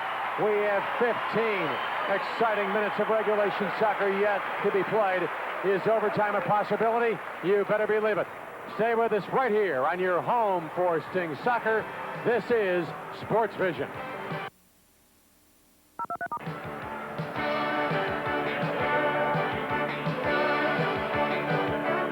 Wow, my folks just bought me a brand new two-seater sports car at Schaumburg Toyota. They're the Midwest's largest volume Toyota dealer. Like, my two-seater has 4 on the floor, stereo cassette, and more luggage room than Mom's station wagon. And it sure is more fun to drive. This week, you can own a new two-seater for $49.95. That's right, $49.95. We believe no one sells new Toyotas for less. Schaumburg Toyota, 875 West Golf in Schaumburg.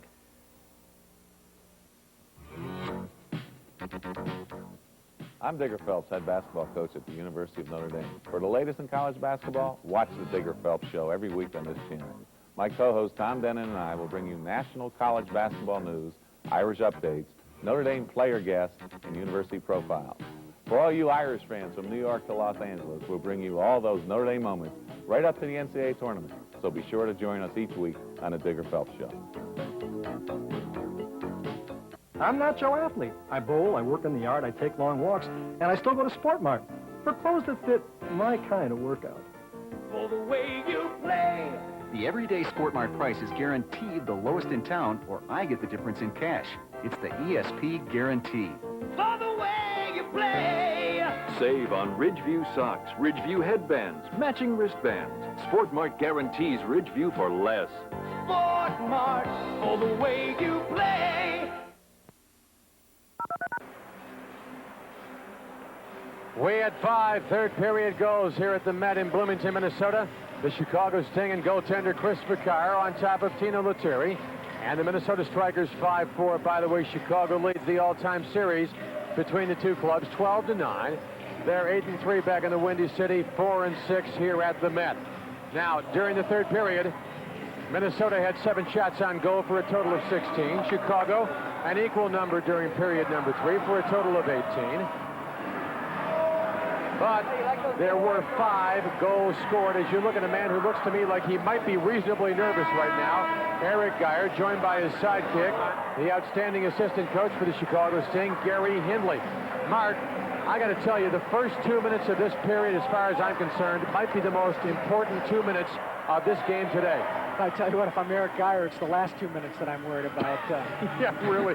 It's a situation where you know, you worry about your team's reactions to certain situations. This game looks like it may, if Chicago can hold on, go to a six attacker situation.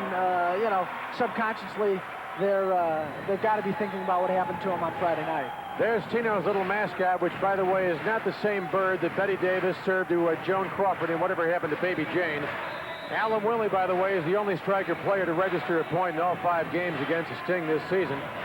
As we mentioned, Batata's played well in this game today. He's on the floor right now. He'd been virtually inactive the past 3 weeks, but did return to the lineup Friday with a goal, his 14th against Tacoma.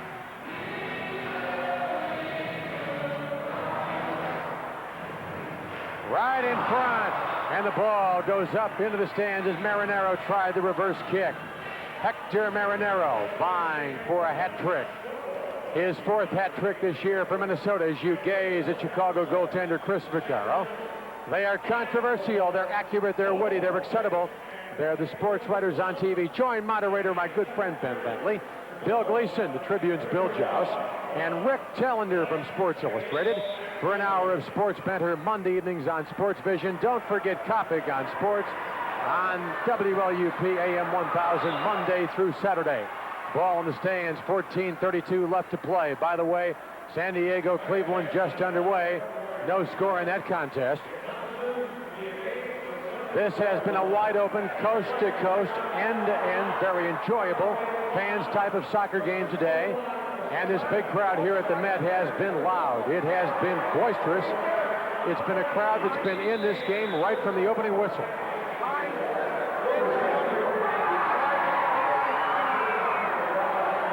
We've got a bench warning given to Chicago, and I don't know who it was against, but someone was talking to Billy Maxwell on the Chicago bench, and whoever it was warned to keep his mouth shut or to stay away from Billy Maxwell. So Billy's a pretty thick-skinned individual. Whoever's talking to him down there must have said something pretty nasty, Chuck, because I've heard Billy Maxwell take a lot of verbal abuse before and not warn anybody. So I like a referee like that who takes some heat. These guys are competitors. They're playing to win. All right. Back to live action. Number 13 is Albuquerque. This is Batata. Batata with one defensive mistake in this game, and it cost Chicago a tally. Gary Collier. Mariano near side. Picked up by Lodowages. Hector Marinero on right now for Minnesota. Boy, that ball might wind up out of the stratosphere. This is Albuquerque. The strikers in white now moving from right to left. Collier down in the corner. Oscar Albuquerque. Right in front. He had Batata, chose instead to take the weak shot against Tino. Tino 14-2 in this building this year. The strikers trying to run the home streak to 9 consecutive games. Alan Willie, the near side. At the Chicago red line, we have a whistle. Second foul against Chicago. Ernie Buriano coming through with the tackle from behind. Going to get called every time. By the way, the Sting has not had the opportunity to utilize power play soccer today, and that might be a plus because the strikers have burned 19 of their last 21 penalty-killing situations. Alan Willie has the ball kicked away. Nice job by Captain Hines Worth, the far side. Sting trying to preserve and increase a 5-4 edge. Under 13 minutes left to play in this game. McWilliams off the body, posting up. Now the strikers with possession. This is O'Hara, the near side. And the strikers right now, Mark, appear to me to be just a little bit tired. The legs are not pumping right now the way they were 30 minutes ago, and that could be a reflection on Friday night with that triple overtime game against Dallas. Well, Chet, it could be, but I think it's also a situation where Chicago's really closing up the middle on them. They're not allowing the fast break counterattack. Chicago's not getting caught in the attack with 3 players and allowing Minnesota to come in on the 3-on-2 and the 2-on-1. Johnny O'Hara, 9th MISL campaign over to Gary Etherington. 7-time defensive player of the game choice this year. Down in front of Chris Vaccaro. Jerry Edzik, the drive. The shot taken by Stan Cummins. Goes just wide. Cummins again, top of the arc. And Vaccaro records the save. He's got the magic man. Here is Pato. It's a foot race. Marhetic the shot. And Tino Lettieri comes out to make the save. And it was a great effort by Marhetic just to get that shot off against the veteran Minnesota goaltender. Great effort by Pato, but an outstanding release by Vaccaro. He got the ball and got rid of it extremely quickly and enabled Chicago to get the counterattack. Goalkeeper takes 1 second too many with the ball in that situation. You don't get the breakaway. Ray Hudson with the flow to the save recorded by Chris Vaccaro. 11:29 left to play. The Sting with 1 violation on the board. The strikers have yet to be called. Greg Thompson among the top American defenders in the MISL. Taking his time in midfield, allowing the offense to set up. Don't be surprised if Adzik tries to post up in this situation. Low to wages, marked right now by Manny Rojas. Sting playing very deliberately. Exactly 11 minutes left to play here at the Met in Bloomington. Down in the corner, Chris Dangerfield had 3 game-winning goals last year. The strikers get a goal to tie. Manny Rojas, the ball back in midfield. This is Patata. Little Potato. Charlie Ficus. The business graduate. Captain Heinz Wirtz, number 2. Heinz Wirtz, the all-star selection. Back to Charlie Ficus. Number 9, of course, Alan Willie. 106 goals his first 3 years with the strikers applying defensive pressure. This is Patata. Charlie Ficus. Now Alan Willie. And he's got a teammate. Hampered by Batata. Greg Thompson, far side. At the point, this is Johnny O'Hara. Checked by Ficus, right in front. Stan Cummings, number 13. Ball kicked away by Chico. Good play by Chico in that situation, reading the pass, not allowing Stan Cummings to get behind him. Manny Rojas. Batata in midfield.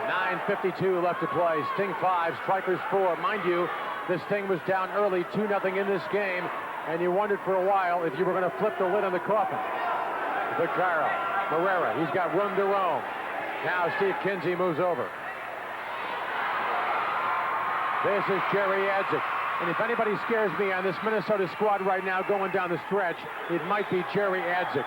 I tell you what, Chet, he's an outstanding player. He can hurt you at any time. The 2 guys you got to watch out for, I think, are Hector Marinero and Jerry Adzik. Right in front, Marinero, the drive, and Collier came in to get just a piece of it. In front of goaltender Chris Vaccaro. Coming up on the 9-minute mark. Marinero again. He's got those long legs, the quick feet. Great first step. Adzik the far side. The ball kicked away. Let's go after it. Get it out of the zone. Adzik again with the crew cut and the beard. Being checked right now, marked, if you will, by Gary Collier, the Englishman. 2-time MISL Defensive Player of the Week selection. Right in front. Oh! And a break for the Sting as Marinero's shot went just wide. Patata with the ball. The far side with 8:39 left. Ground level, there's Ernie Buriano. The Magic Man, Pato Marhetic. The Sting changes blood. Heinz Wirtz now back on along with Ian and McWilliams. This is Pato. Let's get it in the attack zone. The Magic Man back to Chris Vaccaro. Coming up now on the 8-minute mark. Still a light year by MISL standards to play. Don't forget this Sting team gave up 3 goals in a minute and 3 seconds at Tacoma the other night. Now the strikers on the attack. This is Loto Wages. Far side, Alan Willie. Number 9 right in front. And it's kicked away by Buriano. Here's Greg Ian. He's got Marhetic downfield. Good job by the strikers getting back on defense. Captain Heinz Wirtz in midfield. At that white line, this is Buriano. 7:40 left to play in regulation. I'm Chet Kopic along with Mark Simonton here on Sports Vision. Our director, Bobby Albrecht. Our producer, our sidekick, the outstanding Sting public relations man, Chuck Schreiber. Stan Cummins, who beat the Sting last year in overtime, down to Jerry Adzik. Marhetic uses the body. No whistle on the play, and there shouldn't be a whistle on the play. No, there's no question. Pato had position in that in that situation. He just stood up. Erich tried to come through him, but again, Pato got the ball and cleared it out, trying to give Chicago a breather, it looks like, with the three-line pass. Pato, by the way, has notched assists in 8 consecutive games. Entering play today. Low to Wages. Down low. Steve Kinsey right in front. Oh, and it's kicked away. The shot taken by Greg Thompson. A break for the Sting as a defensive lapse. A defensive lapse did not cost Chicago in that particular sequence. Well, Heinz Wirtz was positioned right in the middle there and did an outstanding job. He didn't move. He stabilized the center. That's something that's very important to Erich Geyer. Both Gary Collier and Heinz Wirtz play that position extremely well. Sting bidding for its 9th victory in 13 games. The last time Simonton and Kopic were here, we saw the Sting get pounded during the course of a 2-night sequence in which the Sting would give up 22 goals in Minnesota and Kansas City. Etherington down the curve. Heinz Wirtz kicks it away. This is Marinero. Now here comes Batata, the hitter. He's got some room to roam against Tino. And Batata, out of frustration, claps the hands as Lettieri came out to break down the angle. Well, Batata didn't get a good foot on the ball. He was a little disappointed in the shot. I think what he thought Tino was going to do was come out and commit. He was looking to break around him. Instead, Tino gave some ground in that situation, and Batata got off a weak shot. Alan Willie posting up. Along the near side, this is Gary Collier, the big Englishman. Over to the Magic Man, Pato Marhetic. And look at Minnesota move in with 4 defensive players. They're picking up the pace defensively. You win in this game with your defense creating offensive opportunities. Well, both teams have scored in some counterattack situations, and that's a direct result of good defense. Sting playing without Paul Klumpy, without Ben Collins, both injured. Both have leg problems. Collins leads the Sting with 15 goals. Low to Wages. Oh! And Vaccaro came out to make the save. The hitter by the Strikers. Tremendous offensive pressure being applied right now by Minnesota. Thompson, the far side. The drive. Oh, right in front. And the connection is made by Steve Kinsey. And we have a tie game at 5. And the fans here in the Met Center erupt. This is the kind of noise you heard in the Humphrey Dome when the Minnesota Twins were playing Game 6 of the World Series. Well, Chad, it's a situation where they got enough guys back. They're doing the right thing. The thing is that they're not picking up players. Vaccaro came up with 2 saves. You get a bad bounce there. But again, someone's got to be marking Alan Willie in that situation. There was someone 3 feet away from him. Someone's got to be pushed up tight. You're not covering anybody in that situation. Your shooter's being covered. You got to pick up the men. If the ball goes through the slot and doesn't go to anybody at all, it's not that dangerous. You got to pick up people, not just space in front of your goal. In that post-up, you got to use the body, and it just cost the Chicago Sting. We're even at 5. This is Sting Soccer on Sports Vision.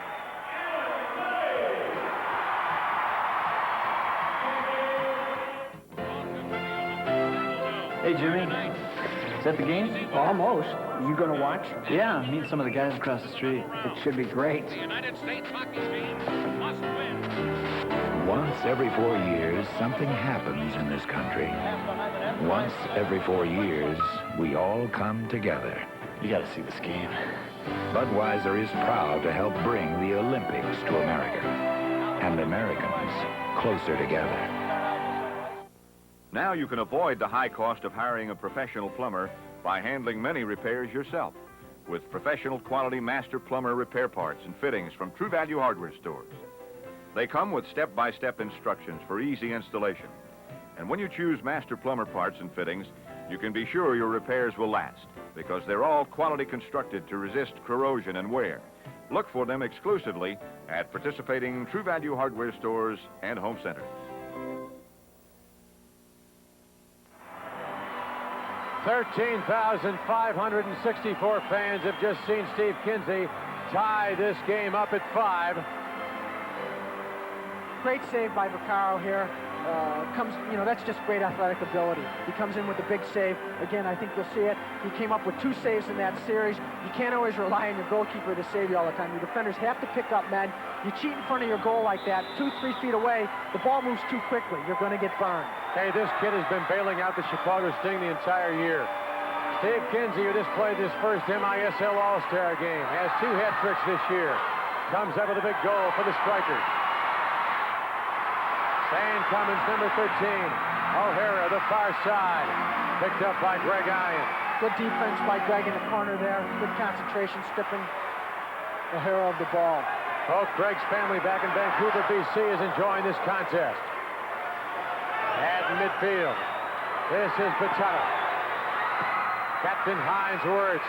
Greg Ian down on the curve, near side. Tino Lettieri gazing intently. And we're going to have a whistle. Well, that's the first violation against the Strikers. Both teams with 1 team foul. Not really a factor with 4.5 minutes left. But let's see if Chicago can't get something. They got a little trouble on restarts. They haven't been getting any kind of shot off. Wirtz the shot. He wanted Chico Moreira. Couldn't get him. The block turned in. Now the Strikers. Gary Etherington with the header. Ball back in midfield. It's picked up by Greg Ian, the former San Diego Soccer. Greg maintains control. Good job. Far side. This is Buriano. The shot kicked away. Lettieri will distribute with exactly 4 minutes left to play in the contest. Gary Etherington, 7-time Defensive Player of the Game choice. Up here at the net. Right in front. And the reverse kick goes up and over the crossbar and into the stands. Well, Alan Woolley trying to scissor kick in that situation. A little ambitious. Ball's a little low. Allen putting the ball about 30 rows up. 3:47 left to play in regulation with the score. The Sting 5, Minnesota 5. Let's pause on Sports Vision.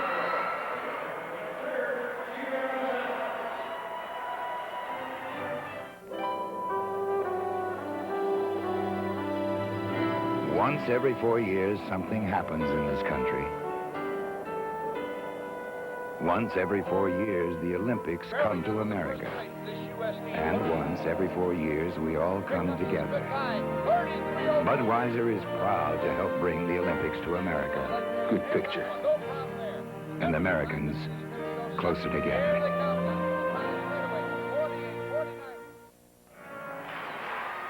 All right, you want this kind of action? Don't forget this Tuesday, February 23rd, the Sting takes on the San Diego Sockers, tops in the MISL West. The club with the top record in the MISL overall. And the first 5,000 fans in the Rosemont Horizon receive a Sting squeeze bottle, courtesy of Harvey's Bristol Cream. Call 559-1212 now to order your tickets, 559-1212. In the Minnesota zone, McWilliams picked up on the double. Ficus in midfield. Chico Moreira being hampered by Alan Woolley. And Alan Woolley is moving and moving well. Steve Kinsey. The right foot, right in front. Oh, and Alan Woolley has it thwarted by Chris Vaccaro. The Strikers applying pressure. Vaccaro comes up with a save. Minnesota still controlling. And Chris just got the hands on the ball and is kicked away by Chico Moreira.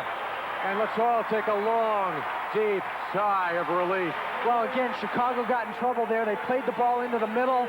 The defense had a tough time getting it out, and Vaccaro has to come up with a big save again.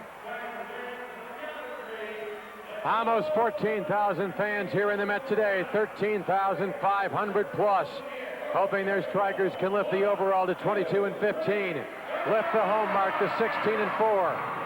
As soccer balls are being displayed, number of soccer balls passed out today to fans in attendance. The Strikers trying for a team record, 9th consecutive victory at home. As for the Chicago Sting, they're trying for the 9th victory in 13 games since that horrendous 7-game losing streak. The last time we were here, Simonton and I were trying to invent ad-libs down the stretch as the Strikers were posting a 10-3 victory. 2:35 left. Well, Chet, this crowd is definitely in the game. Chicago's got to maintain its concentration. Minnesota looks like they've gotten a lift from their fans a little bit here. They're keeping the pressure on Chicago. Right now, Chicago's got to absorb maybe 25 or 30 seconds, try to get a counterattack goal, and quiet things down. Marhetic, Albuquerque, McWilliams, Collier. On for Chicago along with Buriano. Cummings will put the ball in play. He's joined by Lodowages. Hector Marinero, that's no surprise. They'll try to post up Alan Woolley. And they've got the speed and the pugnaciousness of Jerry Adzik. Boy, the name of the game here is get the apple and clear that zone as quickly as possible. Well, they've got definitely a set play. You see four guys on top of the key. Willie the shot. Up high, Edzik keeps the ball active. It winds up in the stands. Jerry Edzik, as you look at Alan Willie, has at least a point in his last 8 games. Number 2 on the team in goals with 26. Third in the club in total points with 40. Jerry Edzik has scored 6 goals and 4 assists since joining the Strikers. Boy, he just played the sting a game and a half the last time we were up here to watch Chicago take on the Strikers. He doesn't quite look as quick as he did the last time, Chet. Maybe a little fatigue has set in. They had a tough game the other night. I think a lot of times when players start playing, they're extremely fresh. It's a long season. It's very demanding. He's been a factor, but not nearly what he was last time. I'll tell you one thing. He's a mean-looking dude. McWilliams, the red line. This is the Magic Man, Pato. 83 Sting MVP. Collier, the shot right in front. And McWilliams was almost there for the connection. 2 minutes left to be played. Jerry Edzik. He goes down, and we're going to have a whistle. Chico Morera called for the violation.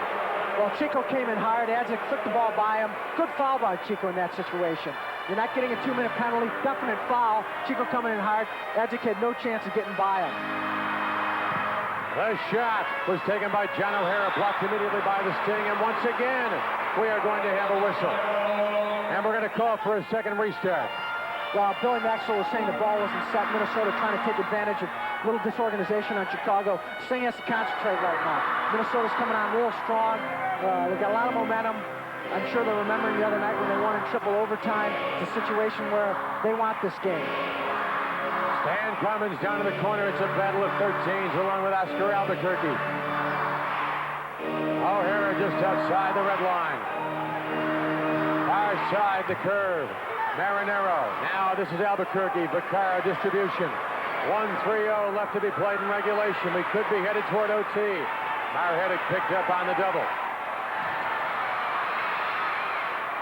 Down to Tino Lettieri. And the man who is dressed in an outfit that would make James Brown blush gives it off to Gary Etherington. Etherington. You know they'll try to post up Alan Willie in this situation if they can do it.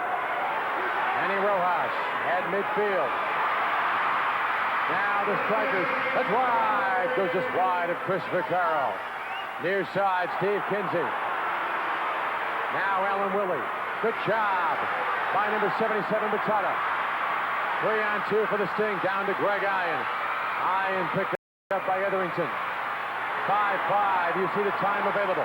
Now under 40 seconds left to be played here at the Met in regulation. Batata right in front of Tino. And there was not a Sting player there available for the rebound opportunity. This is Lotta Wages. 29 seconds left to play. Crowd here in Minnesota making big noise. The drive by Willie just above the crossbar. That could have given Minnesota a 6-5 edge. 19 seconds left to be played. This is Greg Thompson. Right in front. The drive taken by Kinsey. Batata with a reverse kick. Get it out of the zone. And we are headed toward overtime with 5, 4, 3, 2, 1. It is history with a score. The Minnesota Strikers 5. The Chicago Sting 5. We'll be back with sudden death overtime. We'll play until we get ourselves a winner here at the Met in Bloomington, Minnesota. Stay with us on Sports Vision.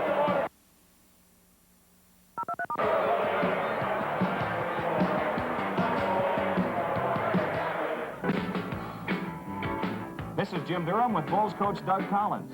We're busy, but not too busy for Bulls Beat. JD, I'm coachable. I'll follow you. I promise you. You lead me, and I'll do the best I can do this year. Weekly on Sports Vision. You're watching the station that brings you the Blackhawks, the Bulls, the White Sox, and the Sting. Sports Vision.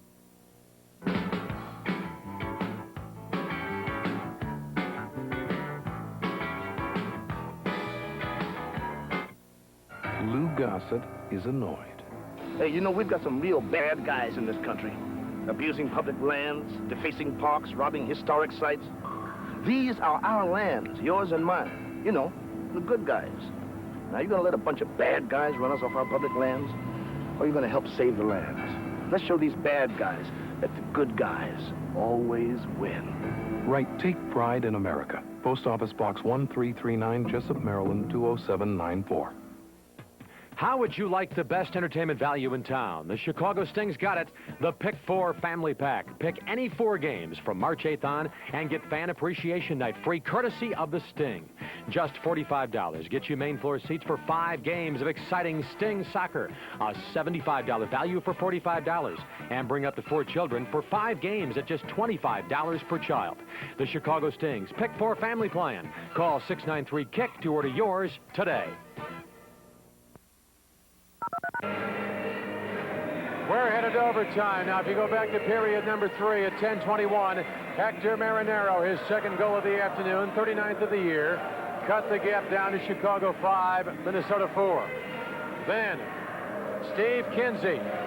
Steve Kinsey delivered number 23 off the assist from Alan Willie to tie this game up at 5. I tell you what, Chicago was in the right formation. The only problem is that whoever was standing near Alan Willie started to cheat a little bit.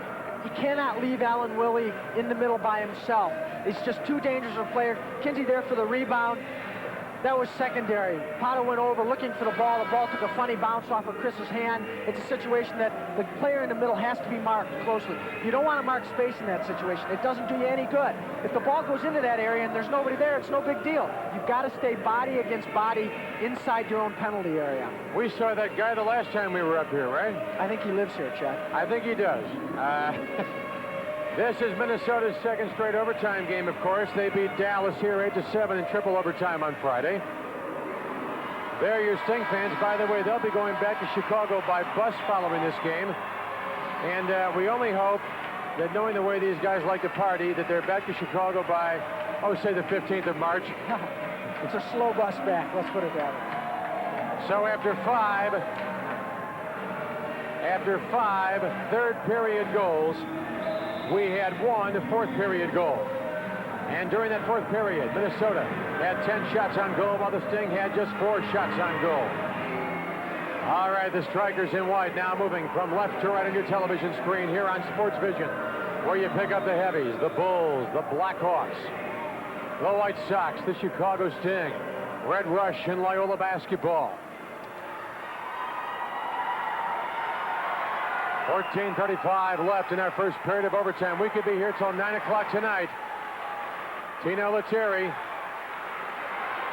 They've got Marinero down low. There he is. Hines-Wirtz with a header.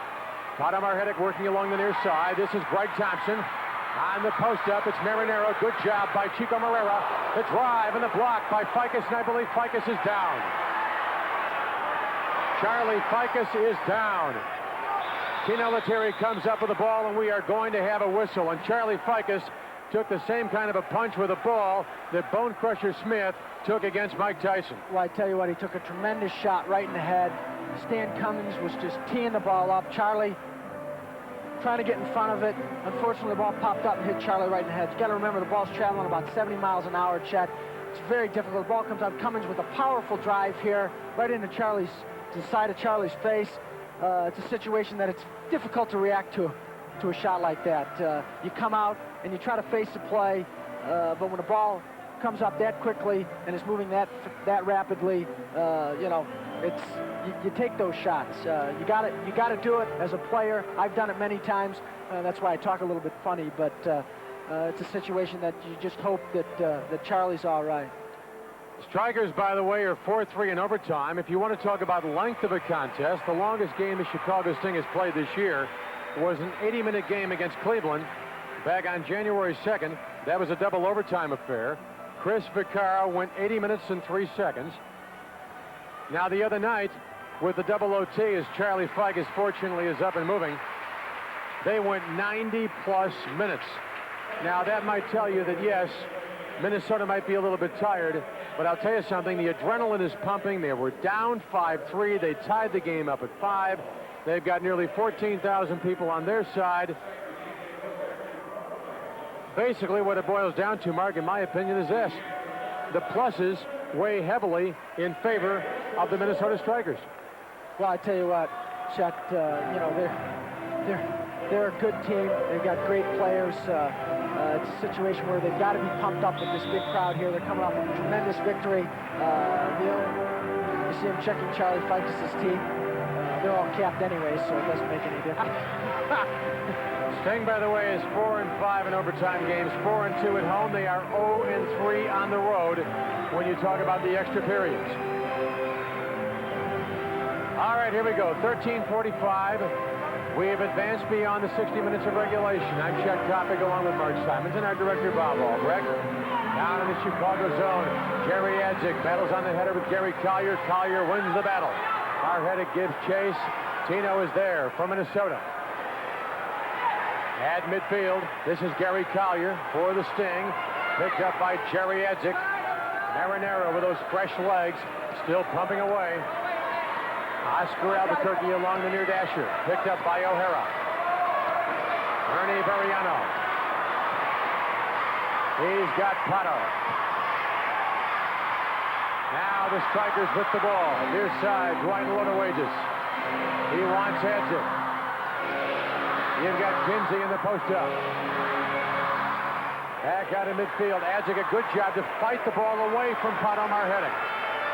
Chetty did a great job. You know, I haven't seen Franz Matthew in a while. I wonder if Franz is injured. We haven't seen Mike Richardson today. It may be a situation where Franz is hurt. I see him. It looks like he's got a sweat top on. Again, it's a situation where Chicago really a gut check here. Alan Willie off the dasher. Thompson fighting with Patata. And number 77 is beaten off the ball with 12:25 left to play in our first overtime. Alan Willie to drive! And it's over.